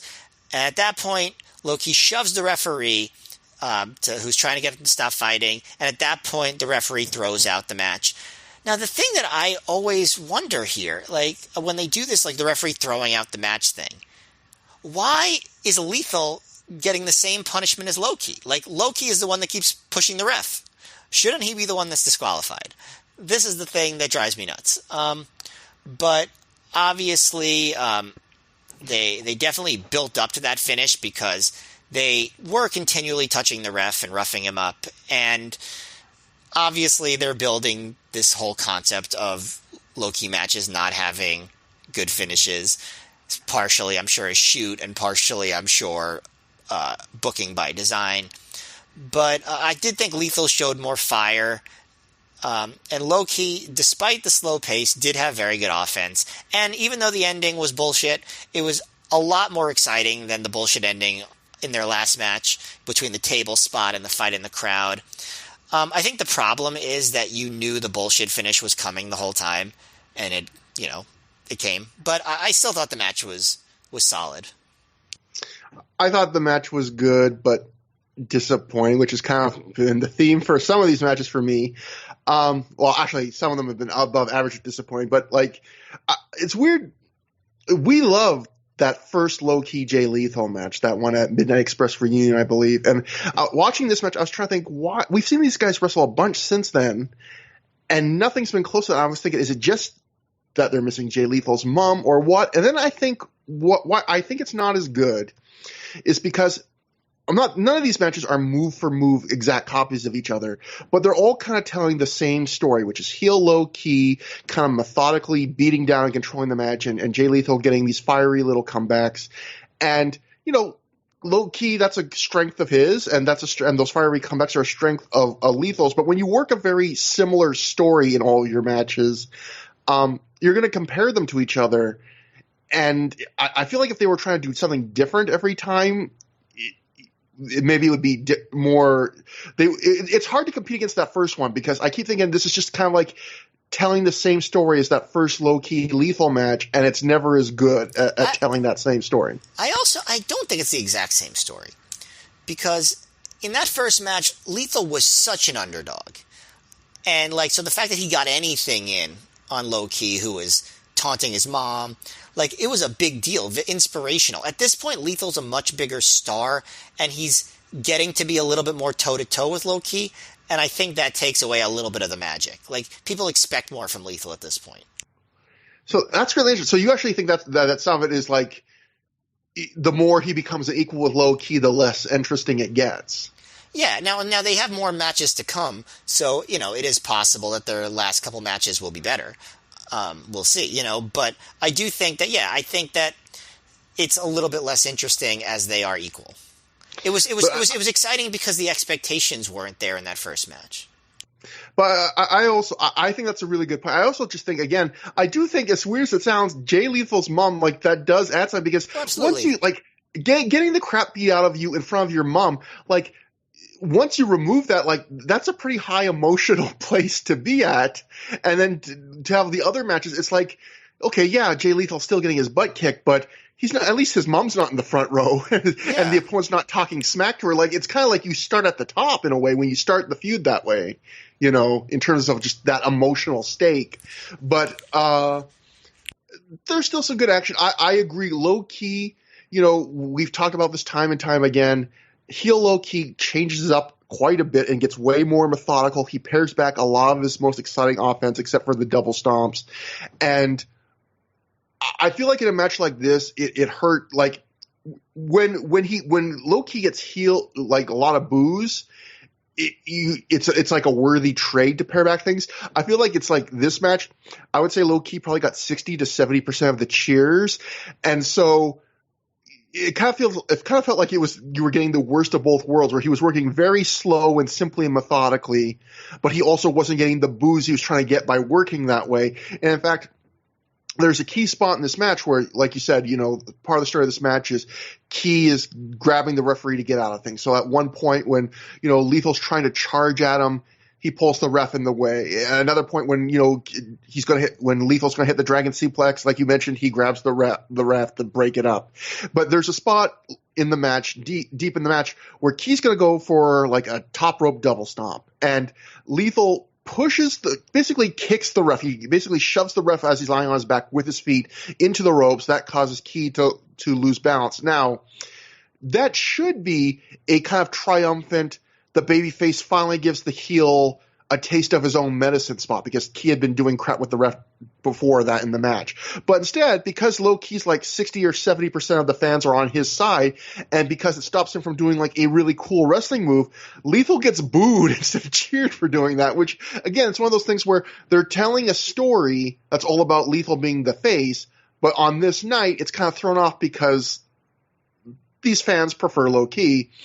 And then I thought the end was bad, like you mentioned, where they brawl into the crowd, and then low key gives the ref one shove, and the ref's like, okay, that does it, and he just marches back into the ring and calls the match off and gives it a no contest. And I realized the point's supposed to be that both guys had touched the ref, so it's one of those things where the ref finally gets fed up and goes, you know what, you've both touched me during this match, so no one gets to win. And I realized they don't want to give Lethal the big win yet, let alone over a DQ, but it just really felt like they didn't do enough at that point to justify it being an equal no contest. And also it was bad because it was just one little shove at that stage of the match.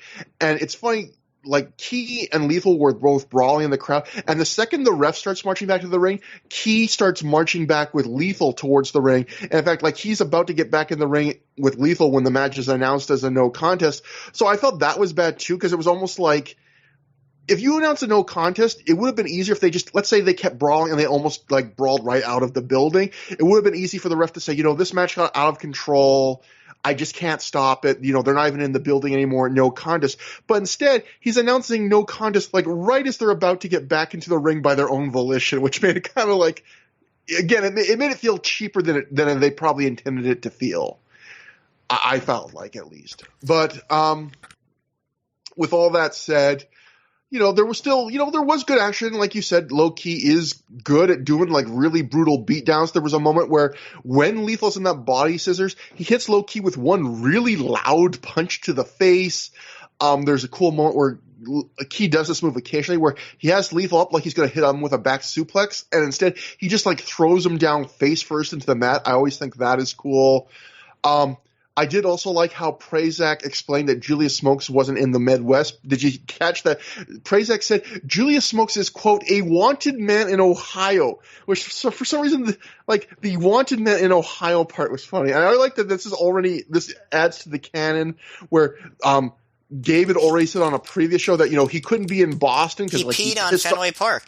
So he's a wanted man in Ohio and not welcome in Boston because he peed on Fenway Park. That's right. Smokes is up to no good all over the country.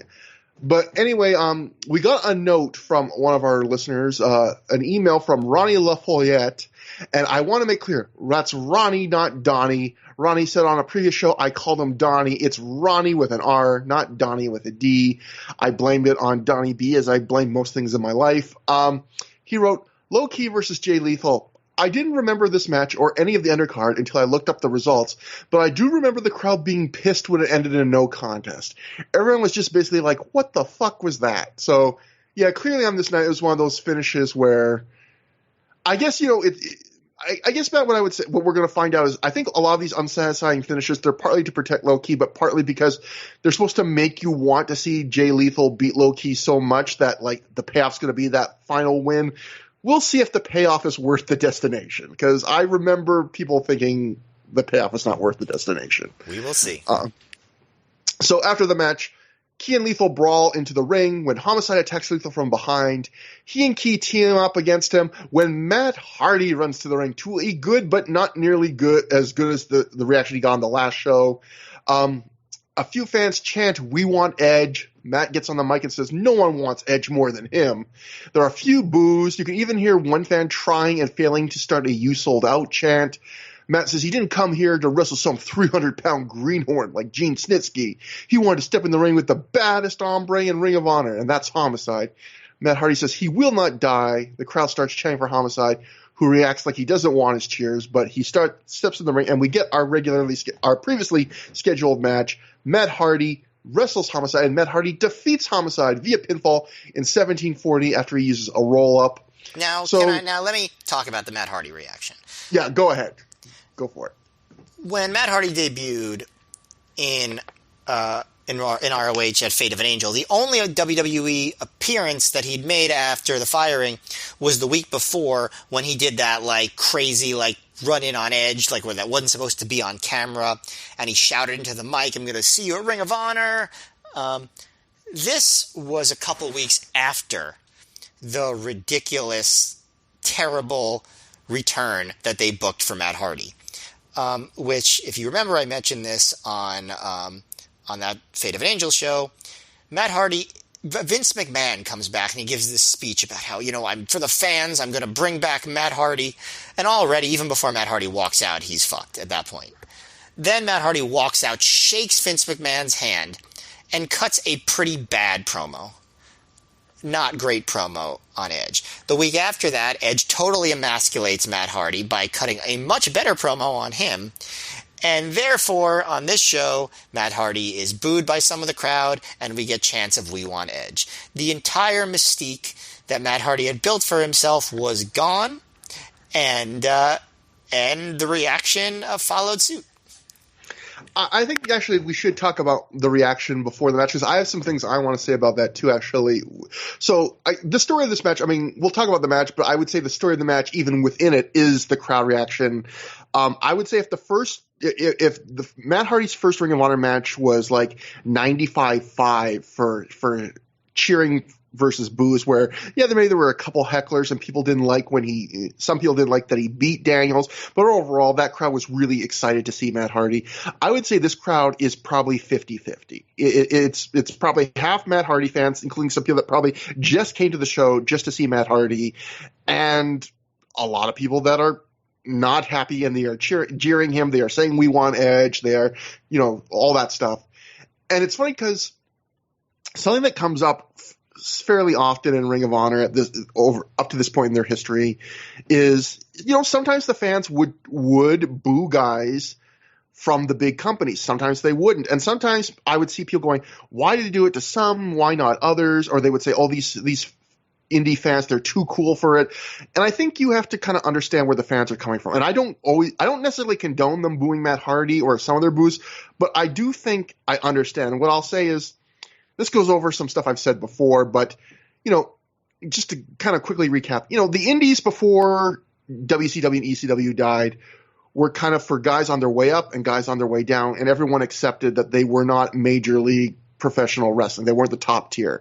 Once, WCW and ECW died and WWE, was more hesitant to hire a lot of young, undersized guys, you had this insane group of talent on the indies. And so places like Ring of Honor, for the first time in a long time, maybe ever, the top indies could be home to some of the best wrestlers in the world and some of the best matches. And, you could even argue it were the best promotions. I would argue Ring of Honor was one of the best promotions in the world during this era, so much so that we do a podcast about it. But at this point, I think it happens a little bit these days, but not nearly as much. It happens so much at this point in history.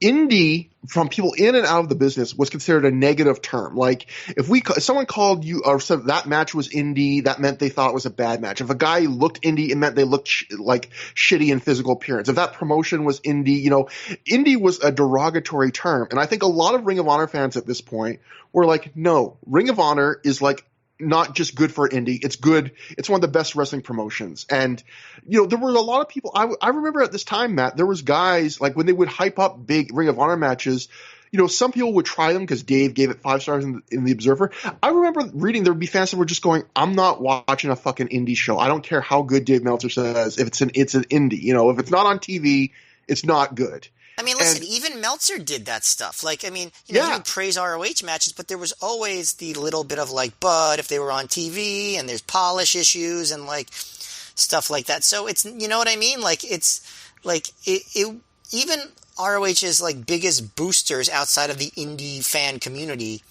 still had that stigma as attached to like their analysis of ROH. Absolutely. I'm glad you mentioned that, because that's something definitely we've long time through the years, listeners will know we've had many instances of Dave kind of doing that kind of half compliment, half negative to matches involving like Bryan Danielson, like ridiculous. So basically why am I saying all this stuff? Why is it factoring with Matt Hardy? I think you have to understand all that, the landscape of wrestling at that point, where Ring of Honor fans were definitely defensive and protective, sometimes overly protective, and had a chip on their shoulder. But it was because so many people would shit on a legitimately good promotion and legitimately great wrestlers because there was still this stigma. People were still thinking that indie wrestling was like 1991, where it was a home for guys that were either too green to be good enough or, that were so that used to be good enough, but were breaking down or burned all their bridges. Like, for years, it was true that if you were on the indies, it probably meant you weren't good enough to be in a major wrestling promotion. But this is the era where being an indie and not being in WWE had no real reflection on you. I mean, Danielson does not get signed for years. Samoa Joe, WWE wouldn't sign him. All these guys, like, were some of the best wrestlers in the world of that era, but yet some people would still treat them like, oh, you're indies, so you're not good enough. So basically, I think fans in Ring of Honor were extremely protective in the sense of if they felt anyone was big timing them in any way. In other words, if they felt like if a wrestler was not giving full effort, if they felt like a wrestler was not prioritizing the company or patronizing them, they would immediately turn them in, unless there are exceptions. If a star was super big, they could get away with it. Like, I feel like if Austin or The Rock came into Ring of Honor in 2005, they could have squashed almost anybody and patronized the fans, and they would have still been happy to see them and lost their minds. But if we look at Great Muta, when he wrestled in Ring of Honor, he probably gave like 50% effort, but he was such a legend, that was enough. He did enough to make them happy. But I would say anytime they felt like a wrestler was just – if you came into Ring of Honor and you weren't a top star, if you weren't like a Mick Foley level star and you were patronizing the fans or treating them like it wasn't a big deal, they were going to turn on you. And I do not think Matt Hardy, I think, gave a good, honest effort in all his Ring of Honor matches. I think he said all the right things behind the scenes and in front of the camera. But I do think, Matt, going to your point, by this point, every fan realized what was going on, which was Matt Hardy was not going to be a regular in Ring of Honor. This was just 3 shows he had committed to, and he was on his way back to WWE. This was just a side thing. And I think the fans resented a guy coming in and basically just doing a little stop like this. And, I think the fans probably felt like they were kind of being used in a way, even though I don't think they necessarily were, that they were just kind of a side point in this WWE story. And I think they resented that. And I think they especially were protective of knowing that Matt Hardy was not going to be in there long term. They were really protective of the idea of that he was going to get to go over their stars. And again, if you compare this to like the old era of indies before like the super indie era when indies were seen as like lesser, if Doink the Clown came to your indie and squashed your top star, you'd just be happy that Doink was there. You'd be like, yeah, Doink the Clown should squash my top star because indies are just indies.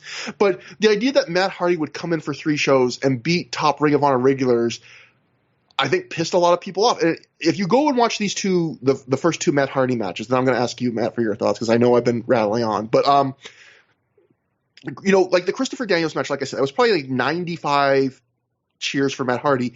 But you do start to hear a few more boos when he beats Daniels. And it's the same here, where I would say the crowd is like 50% on Matt Hardy's side, 50% not. But when he beats Homicide at the end, or actually it's in the final few minutes when they start trading near falls at the end, the crowd comes even more alive because it's like they realize Matt Hardy could beat Homicide or Homicide could beat Matt Hardy, and like they're cheering more for Homicide on his near falls and they're booing a little bit louder for Matt Hardy on his near falls. And I kind of feel like on this night there was like 50% of the crowd loved Matt Hardy, or like 30% of the crowd loved Matt Hardy, and 50% of the crowd hated Matt Hardy. And there was 20% of the crowd that was happy to cheer Matt Hardy until they realized he might win tonight. And then they started to switch at the end of the match, because I would say the crowd becomes less 50-50 as it gets near to the end. So I think it's like, do you think I'm right in that? Like, where there are some fans, I feel like there are Ring of Honor fans that either loved him or hated him, but there were fans in the middle where like, I'm happy to see him here tonight. I don't want him beating Homicide, because I think there was a bit of a difference as it got late like that. I don't think your analysis is wrong, but I do think that you're underrating how important it is that they just made that WWE booked Matt Hardy's return badly. Like, I think if Matt Hardy was still like being booked like a cool, edgy character, no pun intended, I think I did that last time too, but that he would have been way more cheered here. Like, I really do. Like, I think that like everybody who watches ROH was watching Raw back then. I think Raw was, not great all the time, but it was much more watchable than it is now. So everybody saw how shitty Matt Hardy's return was and how much cooler Edge was, and they were like, oh, Matt Hardy isn't the cool one, actually. And they treated him like that. I know that, like, all the stuff that you said about, like, indie fans being protective and Matt Hardy, going over their guys, I know that's all true, But I really think that WWE booking was really fucked Matt Hardy over. Like, I mean, it fucked him over in WWE. And I also think it fucked him over in when he made these appearances in ROH. Now I will say this: it made ROH look like total punks when Prazak was like, "There are rumors that Edge called Homicide to put a thought in his head about taking out Matt Hardy." It's like, no, ROH is not the promotion that like continues WWE angles. Come on, don't do that. But I don't think that was the main source of it. I really don't. Like, I don't, maybe you're right, but like, I remember at the time it was just like, when Matt Hardy returned and shook Vince's hand, the win was completely taken out of whatever sales was there for months, where everyone was so excited for Matt Hardy to come back. I mean, listen, we all just recently, if you're listening to this when it's new, watched CM Punk's return. Now, I'm not saying that Matt Hardy's return would have been the equivalent for that, but Matt Hardy was a really big star, and people were really into the idea of him between March and July of 2005. Like, just really into the idea of him. Then the reality of him, they were not so into. And, part of it was him, but part of it was terrible booking. And I think this was just a continuation of that. The reaction was a continuation of that. Like you said, he still had a lot of cheers because he is Matt Hardy. He's still a big star.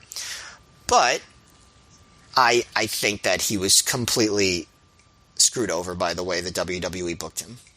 I think you're probably right that I am underrating that aspect of it. I think you did a good time, like, stating your case, and you've kind of gotten me closer to your end of the spectrum. One thing I will say I want to make clear, though, is when I talk about, like, the fans' reactions to some of these wrestlers through the years, no pun intended, I'm not necessarily always defending the fans. Like, in the one way, fans can do whatever they want in terms of cheering and booing. You buy a ticket, you get to react how you want. I do think sometimes the fans were overprotective and kind of petulant and maybe did not give people as much of a chance as they should have. And even in a case like this, you could argue they were too hard on Matt Hardy. But I will say, at least, I just wanted to talk about that because I can at least explain. I think even when I don't agree with the fans always when they do reactions like this, when it comes to this era, I understand because of the reasons I mentioned. I understand why they're defensive and always kind of quicker to attack the big name that's coming in and more. I think that's the reason why, Matt, like, how many times during this era, I don't know if you remember, but we've read it off on 3 years a few times, where, like, when a new big star from some promotion would come in, Gabe would always have something written on the Ring of Honor newswire and say on commentary where, like, they've been watching Ring of Honor DVDs and they're big fans. And I think part of that was to try to head off reactions like this, where it was kind of like, it was basically Gabe saying, they like this company, that they're not big time in us, they get it, quote unquote, don't boo them when they come here. They're not just here because we're paying them money. And whether that's true or not, but I think because they want to insulate from that idea that they're just treating this like another stop. They don't really give a shit. They're going to give half effort. As far as the match, I thought it was a good match. I thought it was probably similar to the quality of the Daniels one. I would say like a 3.5 star match, maybe 3.25, 3.5. It's not a absolute barn burner, but I felt like both guys gave good effort. It's one of those Matt Hardy matches where at times you go, oh, this is really solidly constructed, but kind of not thrilling. But then those final few minutes, maybe again, because the crowd really got into those near falls, you start going, man, this is really good. Like, again, talking about things that fans might have just seen, I feel like Matt Hardy just had a match like this kind of with Orange Cassidy on Dynamite, where at first you're going, there's a bunch of comedy, and this match didn't have comedy, but you go, oh, this match, it's like, God, why are we seeing this much of Matt Hardy? And then by the end you're going, that's a pretty good match, actually. That's pretty fun. And I thought this was a match like that. There's not really a story to it. There are a couple nice psychology touches where, like, Matt Hardy just does very good, simple psychology things. Like, when Homicide has the advantage on the outside, Matt Hardy finds a good way to get the advantage where he gets rolled in the ring, and when Homicide goes to step in the ring himself, Matt Hardy attacks him when he's in the ropes, and that's how he gets the momentum back. And it's things like that where it's really tiny things, but it's the difference between being like a wrestler who just decides it's my turn to go on offense and a wrestler who's like, I can find a like good storyline reason in the flow of the match why all of a sudden I switch things around. there's little things like Homicide does a big tilt-a-whirl head scissors on Hardy early, and then when he tries to go for it again, Hardy just does this and turns into like this slamming move where he just slams him down. So like good learned psychology from that. And then the end of the match, it's one of those endings where it is very similar to the Daniels match, the Matt Hardy-Daniels match, where it's kind of smart and it's kind of not smart, where it's Low-Ki comes to the ring to give Homicide a chain, and then Jay Lethal comes to the ring and he stops Homicide from getting his hands on the chain. They get into a big tug of war, and while they're in the tug of war, Matt Hardy sneaks up behind Homicide. He rolls him up and gets the win. And in one sense, it's a good, smart finish because it protects Homicide. And it also plays off the recent history where Homicide, I believe, pinned Lethal in a tag match when he hit him with a chain, so it plays off of that. It continues the Lethal, Rottweiler's feud, all of that. But on the other hand, it's also a complete kind of repeat of that, of the finish of the Daniels match of like, we're giving, when we have to give Hardy these wins, we're giving him these protected wins that the crowd is still booing anyway. They're not letting him off the hook. But, and it's very much a repeat. But at the same time, I also don't think it really helped Lethal on this night because I don't think he really got the rub from Matt Hardy when it was like the crowd was already against Lethal in the Low-Ki match. Not against, but they were more for Low-Ki than him. And now he's aligning himself with a guy that I also think this crowd's half against. But overall, I thought the match was good, not great. Yeah, I liked the match. I might have even liked it very slightly more than you, but like pretty much on the same level. I thought the crowd was excellent. Like, I thought they really kept the match going, even during the slow parts. I thought that they made it seem like a big deal match. One thing that I really liked about the match is that, like, even before the near fall, false finish section of the match, they were going for covers a lot. Like, it made the match feel really competitive. Like, they really wanted to win. Like, just every little thing. They would go for a cover. And, like, it felt like a good struggle in that sense. There was one spot pretty early where it looked almost like there was a miscommunication, like that some people in the crowd were pretty happy to jump on, by the way. Like, Hardy was running the ropes and Homicide tried to do a drop toe hold, and like it didn't work, but they eventually struggle into Homicide getting Hardy down into like a leg lock. Yeah. And I think they redid that spot. Like, it wasn't as obvious as some other reruns of spots, but like basically they do the drop toe hold a little bit later, and Hardy goes to the floor, and that's when Homicide does the tope con hilo. And obviously the tope con hilo is a big spot in a Homicide match, so they had to get him back to that position. But did you notice that? Like, did you think that was a repeat of a spot? I did. I did think there was a couple of moments in the match like that where they were not quite on the same page, but they were both talented enough that it never like completely fell apart. Yeah. It's enough to be noticeable, but not enough where you should really rail on it, I would say. Yeah. As a fan. And enough to be noticeable, but like if you're really like analyzing it, but also enough to be like you cannot notice it that they were like repeating the spot. Like you see the botch, but you don't realize they run it back. I also thought it was interesting, like because Homicide did a flying headbutt. So how many shows do you have 2 matches in a row with flying headbutts? But that's all right, I suppose. But yeah, no, I thought that the near falls near the end were good. Like, the crowd was going nuts for him, like you said. They cared about who would win. The finish, like you said, though, I do feel like it was an annoying political compromise. And annoying political compromises are annoying. But no, this was a good match, and I really do agree with you. It's very similar to the quality of the Daniels match. I think Matt Hardy had like a level that he was at in ROH, and I think it was, honestly, for me, it was good enough. It wasn't going to like change the world or like, blow anybody's minds or be like, Matt Hardy is a revelation in ROH, like a James Gibson or something. But it was definitely up to snuff for an undercard ROH match. Yeah. I also think if our tag team name isn't SSRI, it should be Annoying Political Compromise. I think we should be like the new 3-minute warning, but it's that someone say Annoying Political Compromise, and then we. Well, this day and age with the parties not working together, we would take even an annoying political compromise. Am I right? Your voice almost turned into Dennis Miller for a second. Oh my God! Don't say that.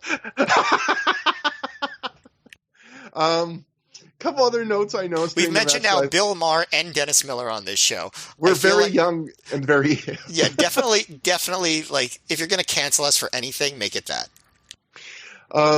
There are a couple other moments I liked in the match. There's on one clean break, Matt Hardy does a clean break with Homicide, and Homicide just yells to the fans, "Sportsmanship!" And I thought, like, Homicide being like that, I thought was just funny. Matt Hardy also, did you notice that Matt Hardy had these really long arm pads that seemed to be way too big for his arms, and they kept falling down, and then, like, in the middle of the match, he eventually just, like, fuck this, and he just, like, throws them away. Probably one of those. One of those deals where something went missing and he had to borrow it from somebody else. Yeah, Abyss loaned him some arm pads. Oh, I was going to say the same too thing. Big. Damn. Yeah, because it makes sense. He's the only guy that's bigger than him. Yeah. I was trying to think, what's a guy on the roster with bigger arms in 2005 Ring of Honor than Matt Hardy? But probably only Abyss. Yeah, it was but Abyss never wore arm pads. The plot thickens. I would also say one thing. I completely agree with you about the Edge commentary thing was cringy about, like, Edge there's rumors he might have paid Homicide to take out Matt Hardy, especially, and Lenny Leonard also adds into it where he goes, he says, "I'm sure people in Stanford are paying close attention to this match," and I was like, if there's one thing I can guarantee, it's that people in Titan Towers were not giving a fuck about the results of Homicide versus Matt Hardy. But even the bigger issue is, like, that's just not what you want ROH to be doing. Yeah, I mean, like playing up that, like, WWE is important, you know? Yeah, Ring of Honor in Joe was not a promotion that was like, oh, WWE looked at us, like, woohoo, you know. Ring of Honor was generally much more of we're our thing, they're a completely different thing, we're separate worlds, we're separate goals. And we're better, like that, but that's important too. Like, we're better than them, we do better wrestling. Like, I think, like, you still want that, a little bit of, like, defiance. Exactly. And then, but the good part about the commentary was they did do something that WWE would never do, which is when the crowd was doing "fuck 'em up" Homicide chants and doing the dueling chants, Praise actually acknowledges it. He's like, some people, see this as WWE versus Ring of Honor. Like, they didn't try to pretend, even though they were trying to sell the whole night that, Matt Hardy, you should cheer this guy, he's a good guy, all this stuff. They also did not, ignore the fact that half the crowd was for Homicide. They did not try and make up some weird excuse or anything like that. They were just like, no, people view this as WWE versus Ring of Honor, and so people are going to cheer Ring of Honor, some of them, versus WWE. But so anyway, the Observer would write about this match. Hardy pinned Homicide in Dayton in what was called a 3.5-star match. Crowd was split. Hardy got a lot of boos, but there were also chants for him. Every time the chants for him would start, people would boo. Hardy backstage had no problem with it, taking the attitude that if the people cheer or boo, it doesn't matter as long as they care. Still, the reaction from his first Ring of Honor appearance a few weeks back and these shows was like night and day. In his debut, he was the most over wrestler that ever appeared on a Ring of Honor show. On these shows, he was just another guy on the show. It was painfully clear just incredible erasure right there, by the way. Exactly. It was painfully clear just how badly WWE has botched his return by having Vince bring him back the way he did. So, first off, Dave, completely in agreement with you. So, point for you. I will say, I would not say that Matt Hardy's first appearance was the most over appearance anyone had ever been. He, like you said, not just incredible, and I would say not a few other guys. It was very loud. He was very over, but and I also quite think, frankly, I also think he's kind of I think if you read this, not only is he kind of overselling his reaction on the first one, I think he is underselling his reaction a little bit on this one. Like, yes, he had a lot of jeers, but he also still had a lot of cheers. Like, it wasn't like the crowd did not care at all for him. Definitely, it was not as much of enthusiasm as the first appearance, but he was still a star on this night and getting some of the bigger reactions on the show. There were still, like, high-pitched, girly, screams probably from people that you normally don't hear on a Ring of Honor show that clearly probably, just like when Jeff Hardy came just to see Matt Hardy tonight. It was probably like Gabe and some of the other Office people. They were doing it just for, like, not because that's how they sound, but because for effect. Like let's scream so it makes it sound like we have a lot of, like, young girls on at the show that are really excited to see Matt Hardy. But I'm just saying there was a couple moments where, like, when Matt Hardy would, like, climb the ropes and stuff, where you would hear, like, a kind of reaction that was a different audible tone than I've heard since Jeff Hardy at Death Before Dishonor 1. You know, where it's like, oh, you realize, oh, yeah, these guys really had a sizable female fan base that wasn't coming to Ring of Honor shows, that were buying tickets, I think. You know, when you talk about this crowd being the biggest Dayton had done, you know, part of that might be the Punk feud, but I think part of it definitely was still, you know, Matt Hardy was probably bringing people to the show that would not have gone to Ring of Honor otherwise. Yeah, I mean, that's why you book him, right?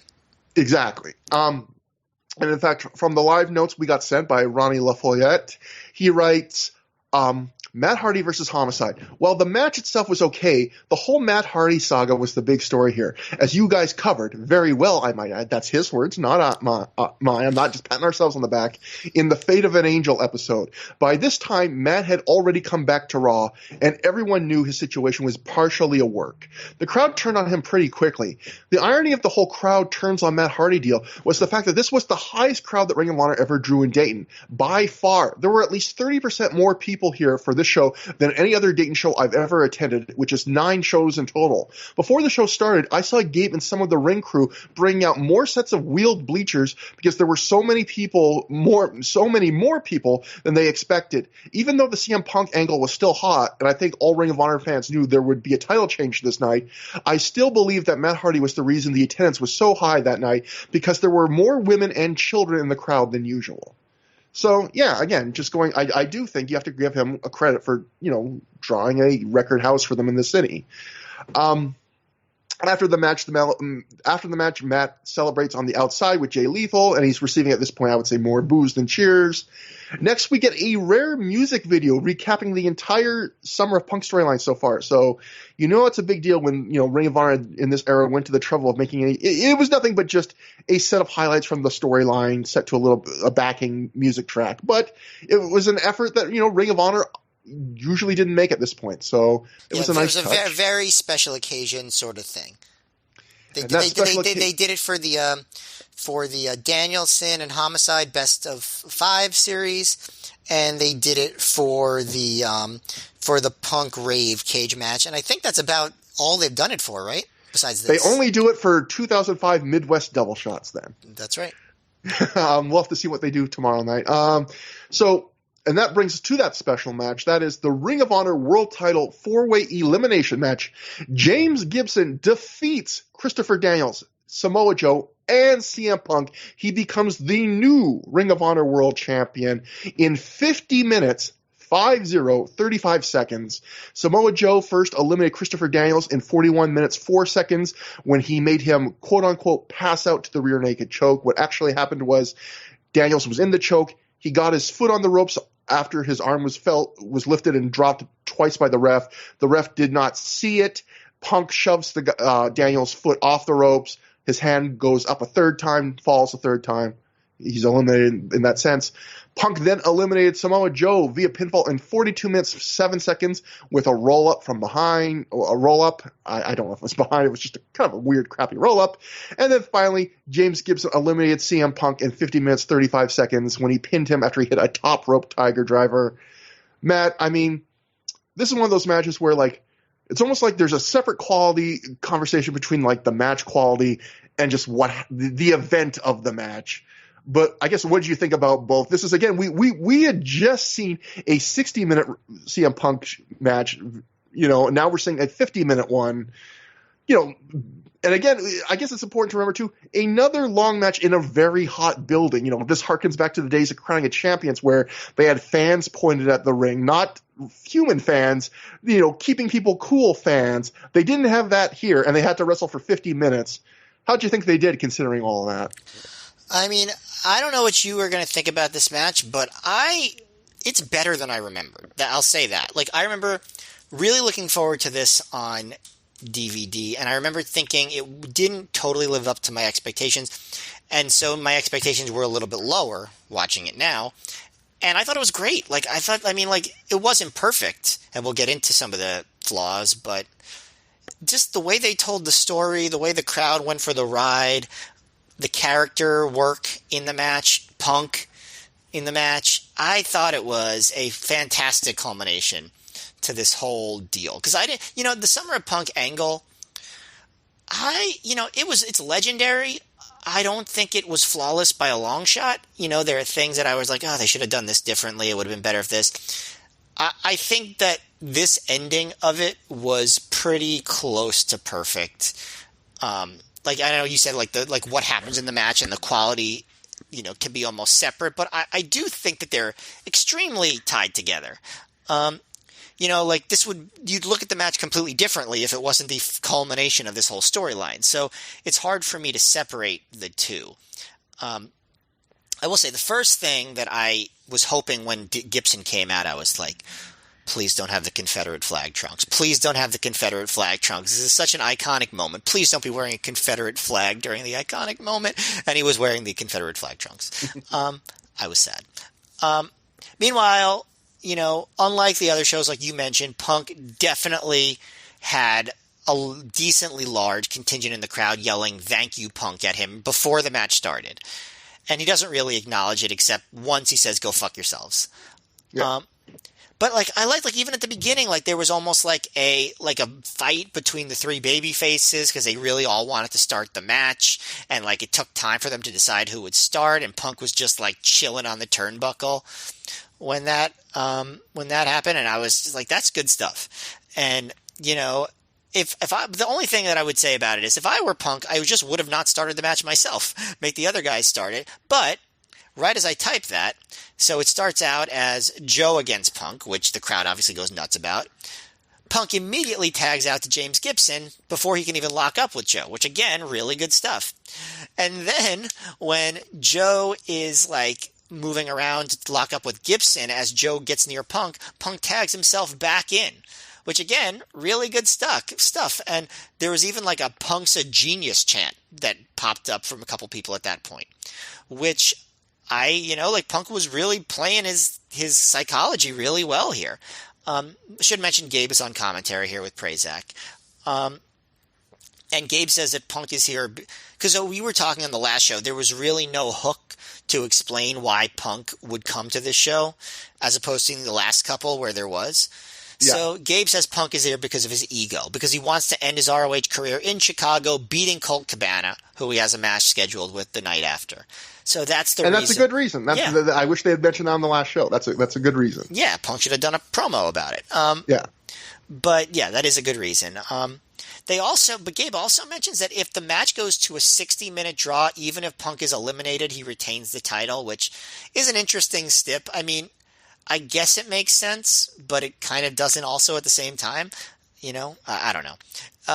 But Gabe also announces that Gibson is going back to WWE. So now he's treating Punk as a monster, but he's still rooting for Gibson, even though he's going to WWE. So that kind of is interesting. But all that out of the way, the Punk and Gibson, they wrestle, and then Daniel tags himself in, and that pisses off Gibson.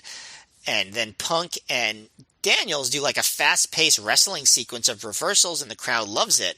And that's actually something they did not really do in their 60-minute match. It's like they started out with a sequence they didn't even do in the 60 minutes they wrestled against each other the show before. And then, of course, whenever Joe tags in, the crowd goes nuts, and Punk tries to roll under the lockup to tag Daniels, and Daniels drops off the apron, and Gibson won't tag either. So Punk is basically stuck with Joe. I will say this. The early stalling in this match is a lot more entertaining than it was in the 60-minute match against Daniels. I thought the stalling was extremely entertaining here. Well, because there's a story this time. Yeah. The last time it was stalling, just generic heel stalling. This is all about Punk does not want to be in the ring with Samoa Joe. He'll do anything to not be in the ring with that guy. Punk is just really, really good on this show. He's just really good in this match. The psychology is just on point. And Joe's first offensive move against Punk is a big back suplex with dropping Punk on the back of his head. And so that's obviously a good way to start that rivalry up again. So Joe goes to do a dive on Punk. Punk moves, but then Gibson hits a cannonball on him and throws him back into Joe, almost like a lumberjack match. Only with good lumberjacks instead of the ones in the Homicide and Danielson match. But a fun part is that when when Gibson throws Punk in, Punk just rolls past Joe and tags in Daniels and escapes again. So, like, I am just loving this whole thing. Like, I just really find this so entertaining. And then eventually it settles into Joe versus Gibson, and the work is solid, but it definitely, like, it slows down for sure. It's not quite as entertaining as the stalling part, but it's still good. Joe gets a leg submission and just like pulls Gibson back by the mouth, like tearing at his face. And Joe actually locks in an old school nerve hold for a minute, which is definitely not something you see very often in ROH shows, like trapezius nerve hold. You know what I'm talking about? Yeah. Apparently, Gabe also mentions that when Gibson and Daniels are wrestling, it's the first time they ever wrestle. I don't actually think that's true, though.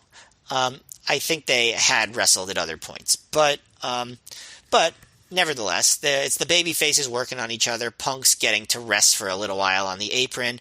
But then, like, and again, maybe you can argue some of the psychology here doesn't make a lot of sense. He tags himself in against Daniels when Daniels is at a disadvantage. But Gibson tags in and double teams Punk with Daniels, and he just ping-pongs between all of the wrestlers hitting him, including Joe, who hits a headbutt from the apron. And so Punk just falls back out to the floor, stalls some more, and then it's Daniels against Punk again. And this is the first time that Gabe notes it's really, really hot in this building, which, as we know, it was. At one point, Daniels whips Punk into the corner and slaps Joe in the face, which counts as a tag, and because Joe is pissed, so he has to come in and fight Daniels. So basically, Punk tags out by slapping Joe in the face. I'm not sure if that should count as a tag. I don't know. What's your call on that one, referee? I kind of think it should. I think if you touch a wrestler that's on the apron on purpose, it should count as a tag.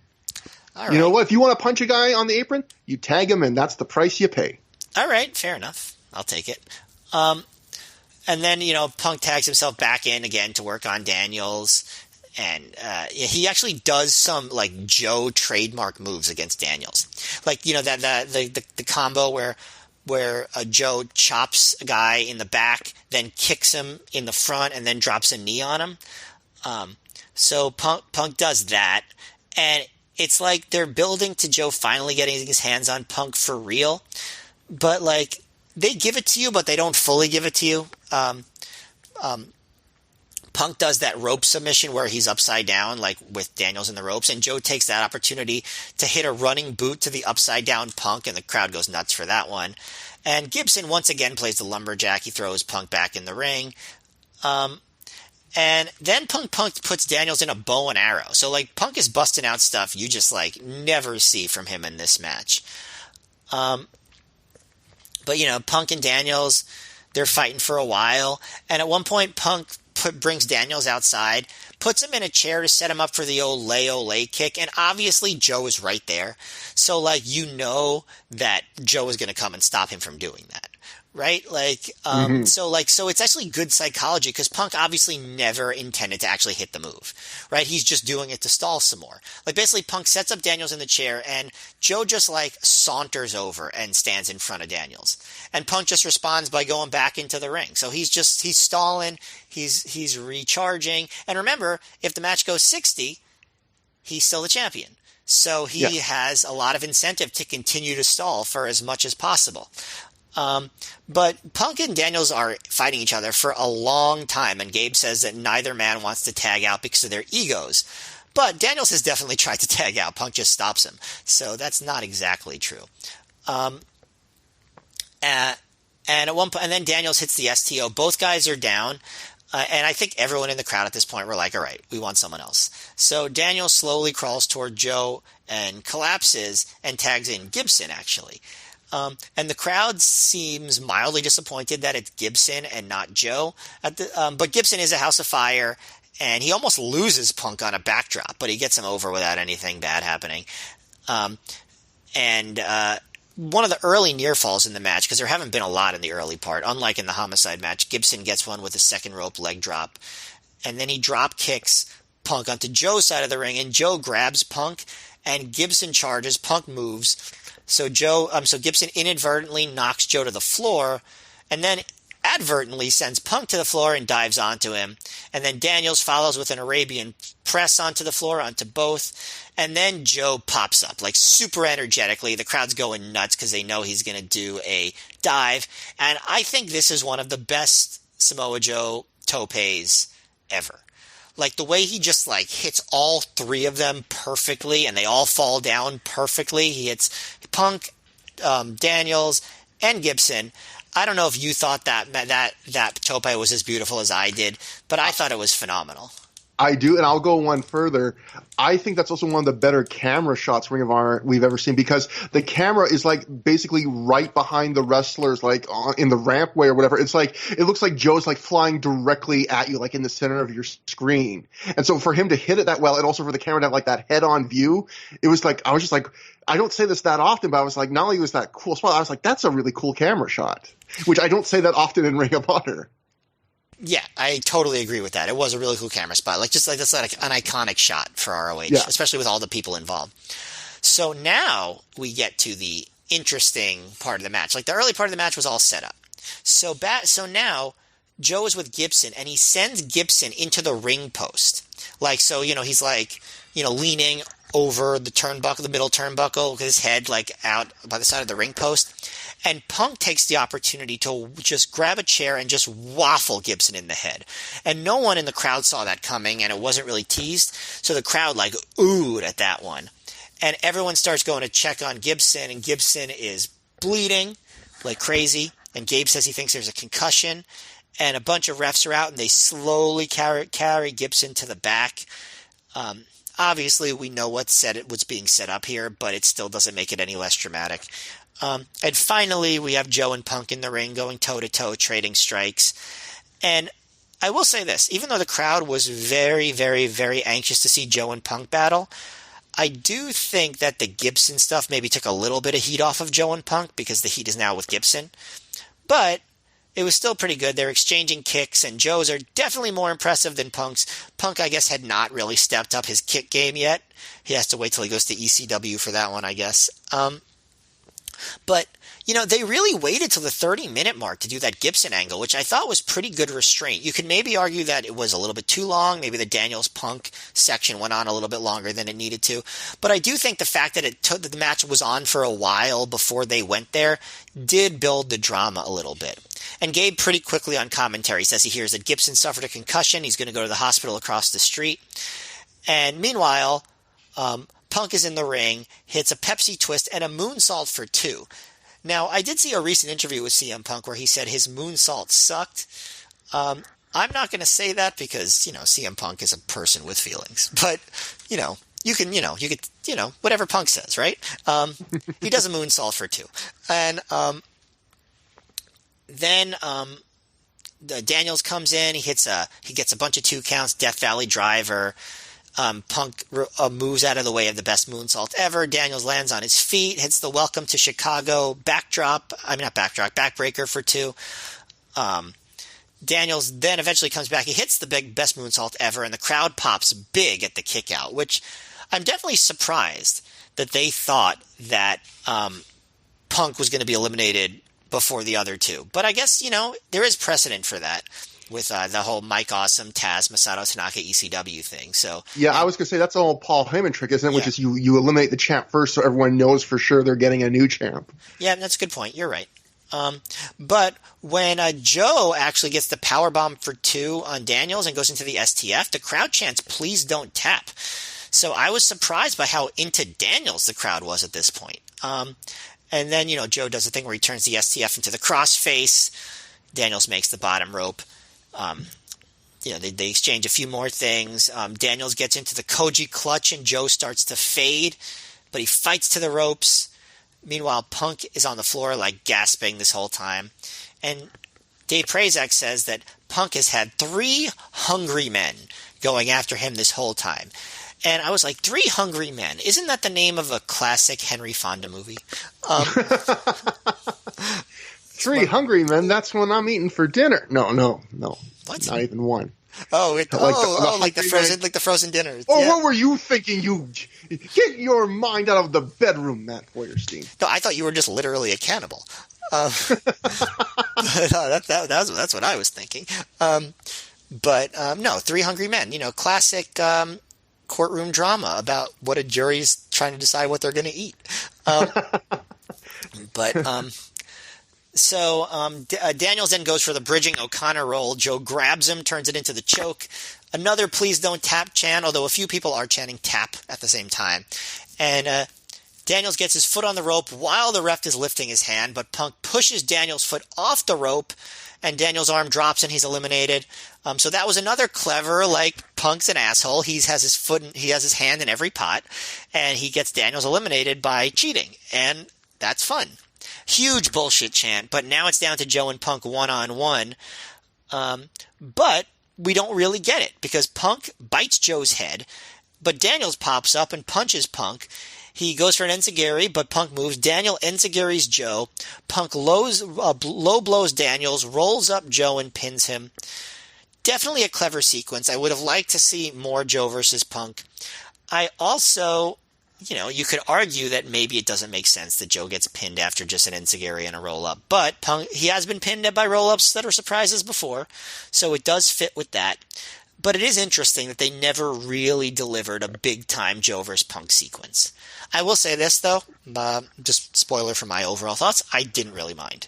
I think it was fine the way it was, especially because the crowd knew what was coming, which was Gibson chant, Joe and Daniels brawl to the floor on the outside. I will say the one thing I was surprised by, Joe does not hit an ole ole kick in this entire match, which they had plenty of time to do it. So they definitely were not just playing the hits, I guess is what I'm saying. They were telling the story they wanted to tell. And all the refs come out to break up Daniels and Joe, and the We Want Gibson chant gets louder and louder, and Gabe teases like Gibson is on the way to the hospital, and only Cabana tomorrow can stop Punk now. As we all know, Gibson's music hits, and he stumbles back to the ring, and he looks like he rebladed because he's bleeding again, and Punk immediately goes after the cut. They trade low blows. Gabe says Gibson is wrestling with a concussion in the heat while bleeding. And I was like, well, if you put it that way, it sounds bad. But Gibson, he's back in. So he stumbles into the ring, but then he hits a graceful flying body press. So I'm like, it's very hard to work a match when you're selling a concussion the whole time. And Gibson sort of had to not do it the whole time for the match to be good. So I'll allow it. But, if you really want to be consistent, it doesn't really make sense. Punk really, he's punching at Gibson. He even hits some big moves and doesn't cover because he wants to batter Gibson some more. Gibson kicks at Punk's knee, and so Punk just throws Gibson to the floor. And Gibson starts chopping away. He hits him in the leg with a chair. Punk hits a top rope Hurricane Rana, but Gibson rolls through into the Texas Cloverleaf, and Punk has to crawl all the way across the ring and grab the bottom rope. And at this point, this is one of those matches where this is like a magical sequence because the entire crowd is on their feet here. They know they're going to see something special. They want to see it. It's one of those things where everyone is on the edge of their seat, like what's going to happen, even though really deep down, it's a foregone conclusion, right? Mm-hmm. And Punk hits the Shining Wizard. He covers Gibson. Gibson gets the rope, so Punk turns it right into the Anaconda Vice. The crowd's going nuts. Gibson gets his feet on the ropes again. He hits a crucifix pinning combo for 2. Gibson hits the Tiger Driver. Punk kicks out, and the crowd chants, "Fuck you, ref." That's how mad they are that Punk kicked out. But I guess it's not so surprising because crowds are generally mean to Todd Sinclair. Gibson puts Punk on the top rope. Punk tries to go for the Pepsi plunge, but Gibson fights out, goes up top, hits that top rope Tiger Driver backwards into the ring, covers Punk, and gets the win. Crowd goes nuts. He's running around the ring, just total ecstasy. Spanky's the first in the ring to congratulate him, giving him that Eddie Guerrero, Chris Benoit moment that he talked about at New Frontiers. Other members of the roster follow to celebrate, which I think this is the first time they do that, with everybody coming into the ring to celebrate a new champion. A woman comes in the ring, I'm assuming his wife, which again, he does confirm that later on commentary. Just a wonderful moment. absolutely spectacularly wonderful moment. One of the best in ROH history so far. I just love the story they told in that match. I mean, you could hear even just in my description, which I tried to be as detailed as possible, the middle section with Punk and Daniels and some of that stuff, it could be, maybe you could say that could have trimmed that off. They didn't fully deliver on the Joe versus Punk teases. The roll up that Punk beat Joe with was maybe not worthy of that pinfall after all the matches where Punk couldn't beat Joe. I don't really care about any of that, though. The story was just so epic. Punk was just so good at telling it. By the time Gibson came out, the crowd wanted him to win so badly. And the way he reacted to that finish was so amazing that, this wasn't a 5-star match, certainly not. But it was a great match and a really great way to cap this off. I think this is maybe not the best ROH match so far, 2005, but to me, very high in the running of what we've seen so far. So, first off, I just want to say that is one of your great match recaps. You always rise to the occasion on the big, long ones, the really well-known ones. So, you always are good. But, man, just the detail you went into and peppering in your thoughts, I thought everyone, if you're listening to this podcast right now, I don't care where you're at. I don't care if you're at the grocery store. Give a round of applause to Matt right now because he did excellent on that. Thank you. But I will also say you did such a great job describing it. I think this is going to be one of those ones where you basically laid out the things I liked and disliked about the match, but my opinion is lower just because I think I disliked some of the things you also disliked more. It's not I think this is a good match, but a great moment. And I think you made the great case that the match and the moment is more intertwined. For me, I for some reason, I just decoupled it a bit. But I think when I go over my criticisms, you basically have already said them. I think it's just they bothered me a little more than they bothered you. But I don't think I'm going to be saying anything you didn't. But hopefully I can add some different thoughts to it. But anyway, first off, I think that my basic thoughts is I love the story of the match, but I think the story of the match is mostly told the first few minutes and the back 10. I think the problem is this is a 50-minute match, and the body of the match, the middle, which like you mentioned slows down sometimes, it's really good, solid work, but that doesn't have a ton of story to it, and it does feel like the 4 ways I don't like, which are just 4 guys kind of killing time. And, this is a match that probably could have told the same story in 40 minutes or 30 minutes, but, and these guys are all such great wrestlers. The work is never boring, but there's a lot of the work that doesn't feel essential. I would say comparing this to a match like crowning a champion, that 60-minute Iron Man match, I felt like more of that match felt like it was telling the story, where that felt more like a 60-minute story to me. This feels more like a 5-minute story up front and a 10-minute story at the end. And then the middle is them trying to give us a long match because, hey, it's a big main event. But one thing I will say is because this match, the stakes are so high, there's an energy that even that middle part of the match has that the average 4-way doesn't have. This is an important match and the fans are treating it that way. And there's just an energy to even the wrestlers' performances where it's completely different than the 4-ways that are just randomly thrown out in the undercards of shows. Another thing I'll say is I was shocked at how over Christopher Daniels was. He got the biggest reaction, I would say, of Punk's challengers, a huge reaction. And I think when Daniels gets eliminated, when he's the first elimination, there's people in the crowd that are audibly angry. Because I think some people honestly, and we'll go to the live reports after, I think some people thought that it was going to be Daniels that was going to win this. Maybe they just thought Gibson's leaving. Joe already has a title. And Daniels went to a draw before, so this is Daniels' thing. But I think they were more into the idea of him winning than Gibson or even Joe. But I think, granted, once it's down to Gibson, they're fully on board with Gibson winning. They're going super nuts. But I think during the body of this match, they were kind of expecting and maybe even hoping it was going to be Daniels. So other things about this match, I really wish, like you said, I wish there was more Joe exchanges, knowing that this is the last time those two will ever get to wrestle each other in their physical primes, and probably looking at where their careers are right now, probably ever. And, they have basically two sequences together. And I really wish in a 50-minute match that they had gotten more time to spend with each other, because it's just such a special feud. And I get probably their thoughts of not wanting to. You can't maybe top what you've done before, but I just wish they had done a bit more. Although I will say their first sequence in this match has one of my favorite spots in Ring of Honor history, which is after all that time Punk spent, you kind of talked about it, but after all that time Punk spends trying to avoid Joe, he finally is forced to wrestle him. The first move is he puts a headlock on Joe, and if you listen, you can hear Punk go, ha ha! And before he can be finished his ha ha, Joe fucking back suplexes him and just kills him. And when you've watched all three of their matches, knowing how the story of those matches was the headlocks, to me that was like the perfect callback of like Joe was not gonna fucking play his game anymore. I just love that moment. It's the ha-ha that makes it, where he's so triumphant and then he just gets murdered within a second. That is one of my favorite spots. Apart from that, I like the story that they told, with the avoiding Punk, and I like the story they tell the last 10 minutes with the eliminations. I think it is something that Gabe loves to do, and that is Gabe's often good at, which is trying to thread multiple stories in a multi-man match like this.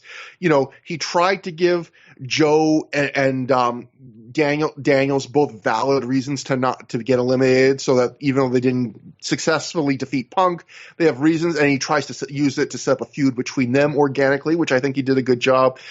I did not like I like the story the eliminations were told. I did not like the way the eliminations were handled. So the first one, where Daniels has his feet is in the choke, he has his foot on his ropes as the ref is doing the arm lift and drop thing, and then Punk pushes his foot off, so that when it's over.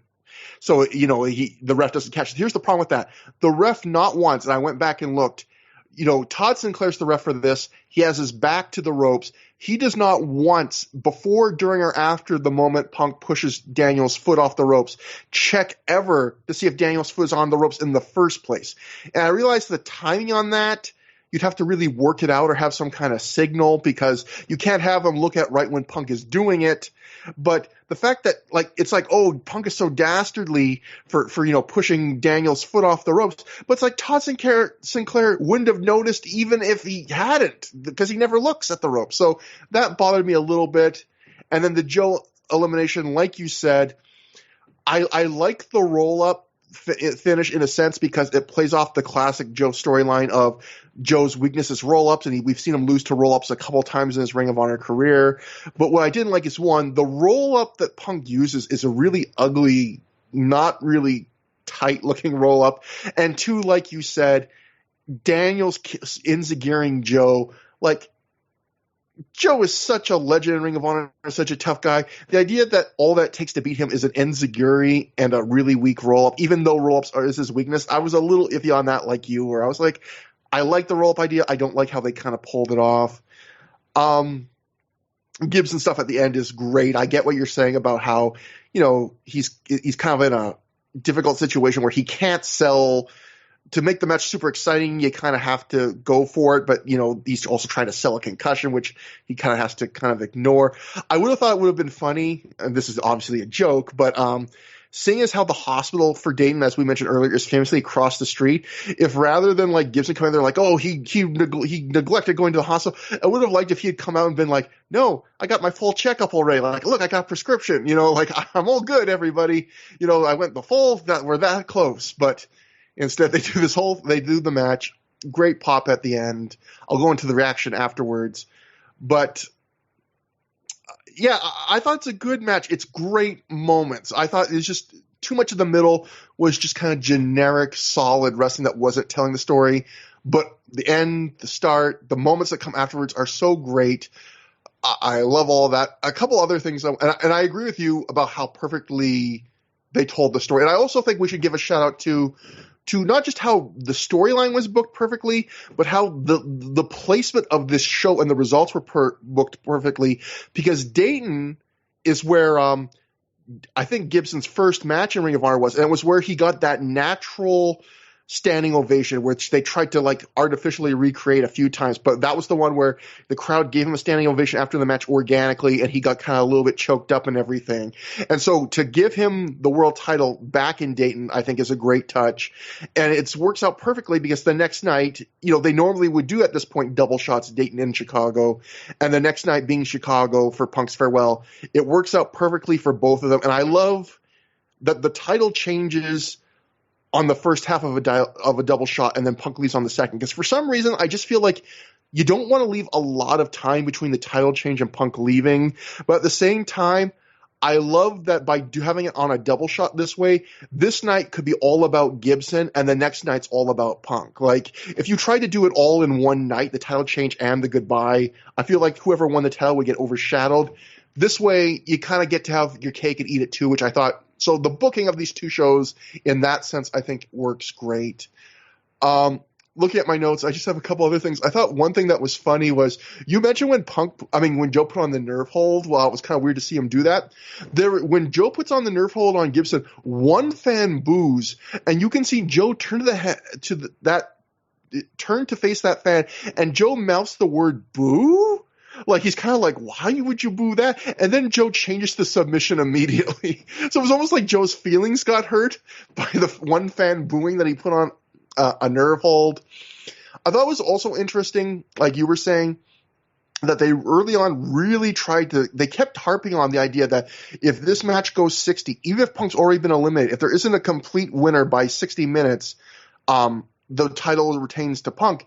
And it felt like Gabe kept referencing that in the first 30 minutes because he wanted to try and create some drama with that.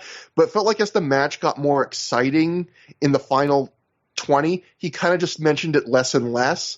And I feel like if you really wanted to tease that, you would have had to have gone right to like 59 minutes, and you would have had to have done time cues announced in the building, because I think in the building no one was worried about this going 60 minutes. But if you listen to the first half an hour of this commentary, Gabe keeps going to it like, like why, like even sometimes when they're just doing like mat wrestling, he's like, they should pick it up a bit because this could go to a draw, blah blah blah. And I also mentioned this on Twitter. You can see how torn the fans are between wanting to boo Punk because it's the storyline, and how and wanting to cheer him because they know he's leaving. Because if you look at the entrance during Punk's ring introduction, during like less than a minute span, the crowd chants him, then they go na na na na na na hey hey hey goodbye, followed by thank you Punk, followed by boos in like 1 minute. Like they don't know, should we cheer this guy, should we boo this guy? And also one other thing, when Joe and Daniels fight on the outside after they're both eliminated, starting their feud, Joe kicks Daniels on the outside, and he gets his leg cut up immediately by the infamously sharp Ring of Honor guardrails. So, that's my thoughts on the match. A lot of thoughts, but it's a big long match. So we'll go now to let me go to we got some notes. First, the Observer. Dave writes, the pop at the finish for Gibson winning was huge. I guess they've done a great job with the belt because its fans treat it like a world title and not a meaningless indie belt. See, there's that indie thing. And pop like crazy when it changes. So they've gone from one guy under WWE contract to another. The storyline on Punk was that he kept teasing leaving the company without losing the title. Gibson's storyline is that he refuses to go to WWE because of how important the title is to him, and he won't leave until he loses the title, with the idea the belt is the biggest thing in wrestling and more important than going to WWE. Dave then adds, if only that were true. Dave keeps going, I don't know the exact time frame, but he and Spanky were given about 2 months, so I'm presuming they'll do the same thing where Gibson holds it until his time is up. The match in Dayton was a 4-way involving Punk, Daniels, and Samoa Joe. It had been booked all along for Gibson to be the one to beat Punk, with the tease a few shows back. Before it came to fruition, WWE signed Gibson, but Gabe Sapolsky decided since they gave him 2 more months not to change the original plan. The match was said to be 4 stars. Ronnie Lafayette sent us a note saying, main event 4-way, this match was amazing. It's one of my favorite matches in Ring of Honor history. The match was great. The crowd was great. Everything just clicked. I brought one of my friends who is at best a casual wrestling fan. He was losing his mind at the end when Gibson came back out and won. I haven't watched it back in almost 15 years, so I don't know how well it will hold up over time. Hopefully it doesn't lose anything. Mike Laney wrote in and told us, the crowd was very pro Christopher Daniels for the main event. I believe the majority of the crowd thought that Daniels was winning the title to definitively end the Punk-Daniels feud. The feud started in Dayton when Lacey was taken out, and the Daniels injury angle happened in Ohio. It seemed like this was the perfect moment to book in the feud. So this was that's a really interesting note about we had forgotten, like, the history of the Daniels feud. Punk feud goes to Ohio. And then Laney also writes, overall, this was a very fun and exhausting night and is arguably the most important show to take place in Dayton, despite the one guy that would undoubtedly talk to me every show about how the Whitmer Necro barbed wire match was the greatest thing in Ring of Honor history. The Gibson title win is the biggest pop I recall hearing in Dayton. However, when I think of the Gibson title win, I can't help but think about the guy that started chanting Chainsaw Charlie during Gibson's title celebration. Why the guy chanted that is a mystery that haunts me to this day. Which is a great thing. Maybe he says it in his sleep even. I mean, he doesn't really look like Chainsaw Charlie. I mean, they have goatees. That's it. It didn't even occur to me that it was because they looked alike. So after the pinfall, we get the celebration. Gibson immediately springs to his feet and he stumbles backwards, falling down again. He is so excited. Ref Todd Sinclair hands him the title, and Gibson is so happy. He's literally running around the inside of the ring holding the title. I would say this is truly one of the great performances in wrestling history in terms of selling happiness over winning a title. He is just fucking ecstatic. He's just so happy. It's contagious. Part of it is undoubtedly because he really felt that way. Yeah, absolutely. And Spanky appears in the ring and Gibson leaps into his arms, legs around him to hug him. Most of the roster, like you said, Matt, jumps in the ring to join him along with Gibson's wife, who he hugs. Whitmer hands Gibson a beer and Spanky grabs the mic. He tells him how much everyone here loves him, but then he adds, I can't wait for my title shot. And Gibson just laughs and hugs him again. Gibson poses, drinks his beer. He toasts some wrestlers before grabbing the mic. A few fans try to chant match of the year even, so that shows you how much some fans enjoyed this match. Gibson says he doesn't have words to describe how the people just made him feel. He calls today the greatest day of his professional wrestling career, more than Starrcade, more than WrestleMania, more than being Cruiserweight champion, because now he's unlabeled. He's considered by his peers to be the very best wrestler in the world. He thanks the fans, the wrestlers, and Ring of Honor for giving him a chance to redeem his career. Gibson goes to thank Punk, helping him to his feet. Punk had been selling this whole time. The crowd chants for Ring of Honor, and the two shake hands and embrace, with the fans chanting, thank you, Punk, and please don't go. I feel like every single thing about this post-match celebration breaks kayfabe, because, first of all, the concussion is just gone immediately, right? And then, of course, he pulls up and hugs the guy who tried to maim him with a chair moments earlier. Yeah, and it goes even further in a minute, but Punk grabs the mic and he tells the fans, to hell with please don't go. I want to hear Jamie Gibson's name. And so the crowd listens to Punk and immediately obliges. They go right back to chanting Gibson's name. Gibson screams that the people made him, and then we see him shake Ring of Honor owner Kerry Silkin's hand. At this point, Gibson's music plays and the house lights come back on, and then we see Punk hug Gibson again in the aisleway, and Punk at this point appears to be crying. Like, it looks like he is overcome with emotion. It's like happy tears. He's smiling, but he's crying about big moment just happened.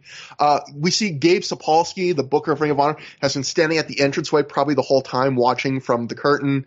Punk goes out of his way as he walks back through the curtain to slap Gabe's hand, like fuck, like just a moment of like, yeah, we fucking did it. He goes and leans over to high five Gabe. He walks to the curtain, and then the camera follows Gibson as he walks back through the curtain as well. We see some of the wrestlers backstage. Matt Hardy just randomly walks by, and he gives a quick congrats to Gibson. Joe is getting his leg cut, bandaged up by a woman who looks like just like an average, like middle-aged mom, which is kind of adorable to see, like Big Samoa Joe, like a woman is putting like someone that looks like could be our mom is like putting a bandage on his boo-boo, but it's funny. And Punk hugs Joe. Joe hugs Gibson. Punk hugs Gibson. And it's clear at this moment, like Matt, you were talking about the breaking kayfabe. The whole thing kind of had that feeling. But from the moment the house lights came on with Punk doing that second hug, and especially this, it's clear that we're seeing something that, like, this is all 100% real. This is not part of a storyline. This is not scripted. What is this, the curtain call? This is guys doing, like, sometimes after big matches, I always wonder, like, what would it be like to see guys really celebrate after the match, like when they're all pumped up and congratulating each other. This, like, you are seeing it. You are seeing the real emotion of these guys. They just had a big moment, and they are so happy and just like congratulating each other and hugging each other, and they're just, you can tell they're just so pumped, and it's like one of the coolest real out of character moments I've ever seen on a wrestling show. And we can see Dave Prazak and Gibson's wife are looking on, and they're just kind of smiling. Prazak's almost kind of awkwardly just standing there, like that moment where you're seeing guys having like a really cool emotional personal moment and you're not involved in the moment, so it's kind of awkward that you're just standing there watching it. Like, he kind of has that look. I kind of sympathized with him. And then Punk walks through the door to the outside, presumably to cool off, which I guess is also some nice little unintended symbolism of, Punk's going to be leaving one show from now.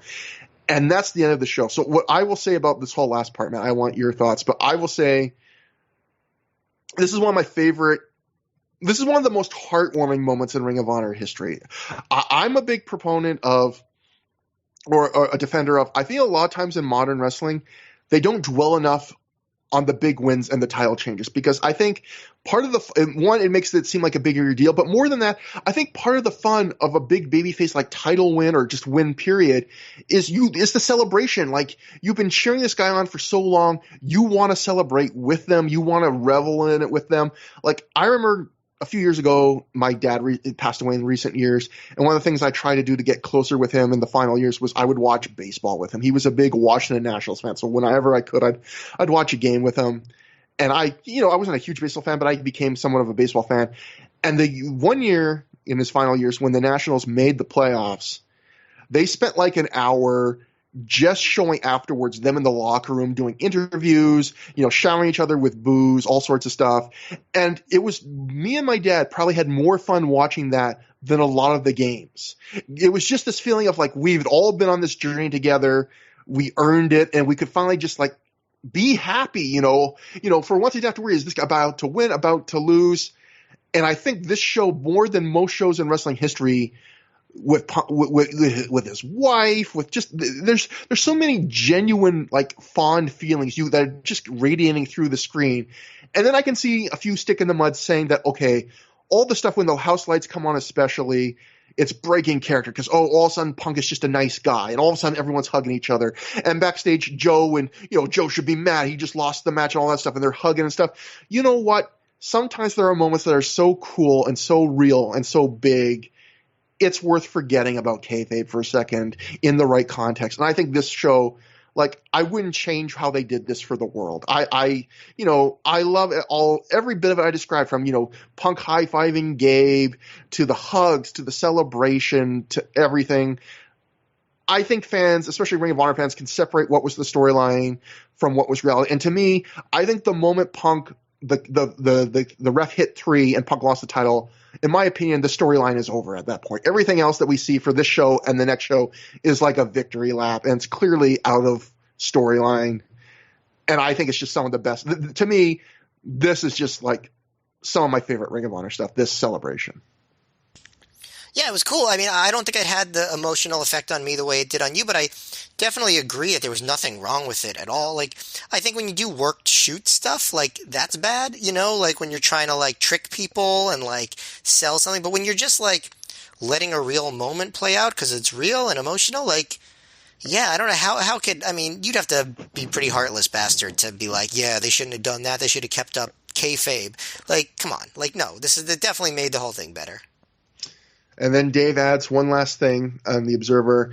All the faces came out, as did Gibson's wife, who he brought in for the weekend to see him take the title, which I guess tells you, Matt, how much it meant to Gibson that he actually specially brought his wife in just so she could see him do this.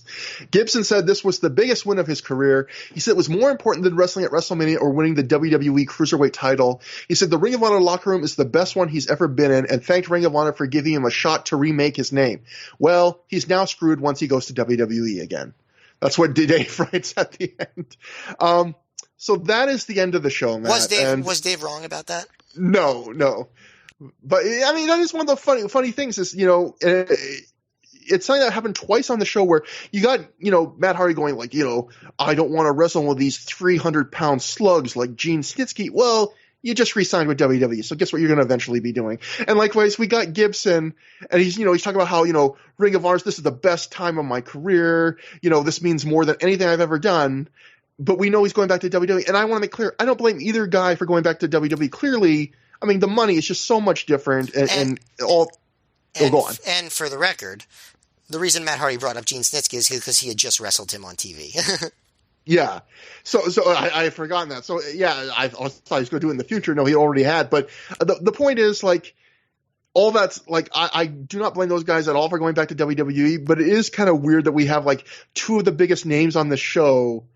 They're kind of shitting on WWE, or at least putting Ring of Honor above, but we know they're going back to that place. So it is kind of a weird thing. But Matt, unfortunately, that's the way the wrestling business works. You got to make your money. Matt, what do you think about this show, though, overall? I didn't like the first few matches all that much, but once you got to the 6-man Generation Next Embassy tag, I think everything after that was pretty good. The low-key match, definitely had a lot of flaws, but I thought that the Homicide match was a lot of fun. I thought that the main event, obviously, that I thought it was really great, and I thought the ending was very special. So I think this is one of the better shows we've reviewed in a while, honestly. I think it's, probably the best ROH show for me since probably that run-in that they had in May with Manhattan Mayhem and Final Showdown and Nowhere to Run. I think this is probably my favorite ROH show since then. See, we have some disagreements because I think this is one of the weaker shows of the year from a match quality standpoint. But I strongly disagree with that. I think there's 3 good matches. I do not think there's a great match. I think like the average match on the show is pretty good. Like as usual with 2005 Ring of Honor, the floor is higher than it's ever been. But I feel like there's nothing here that's even close to great. I know I disagree on the main event, and I probably, even though we both really liked the Gen Next tag, I probably liked it a little bit less than you. We're probably pretty close on the Matt Hardy match and the low key match. But all those matches, I would describe all of those matches as solidly like 3.5-star good matches, give or take. But at the same time, when I say that about match quality, this is not a show you watch for match quality. This is a show you watch because it's an important moment. If you're like a big fan of Ring of Honor history, independent wrestling history, James Gibson or CM Punk, like this is a essential viewing. And in terms of the moment, like you said, like they tell the moment and this story as well as they possibly could have. We've gone over the details. They do it up right. And it's a special show, but I think if for whatever reason you just are cold and dead inside and don't have the emotional connection to this promotion and these wrestlers, I think if you're just looking from a match quality standpoint, I don't think it's that great a show compared to a lot of the 2005 shows. Yeah, if you're looking at the show, if you're looking at the show since May, I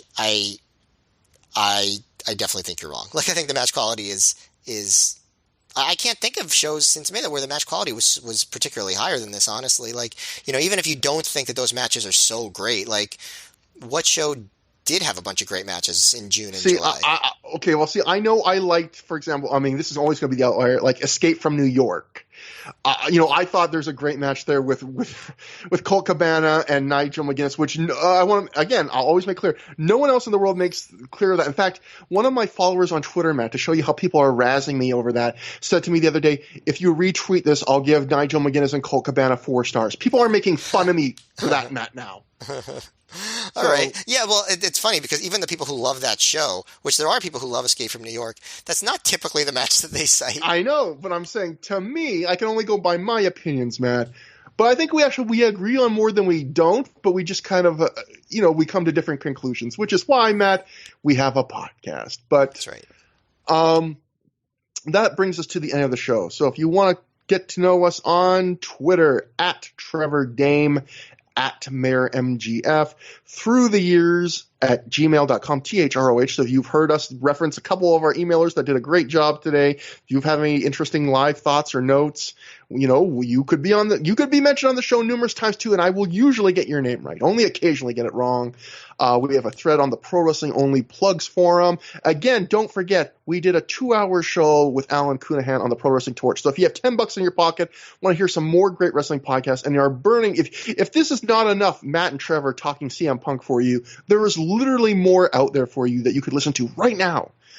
And that's that. So next time on the show, Matt, huge show.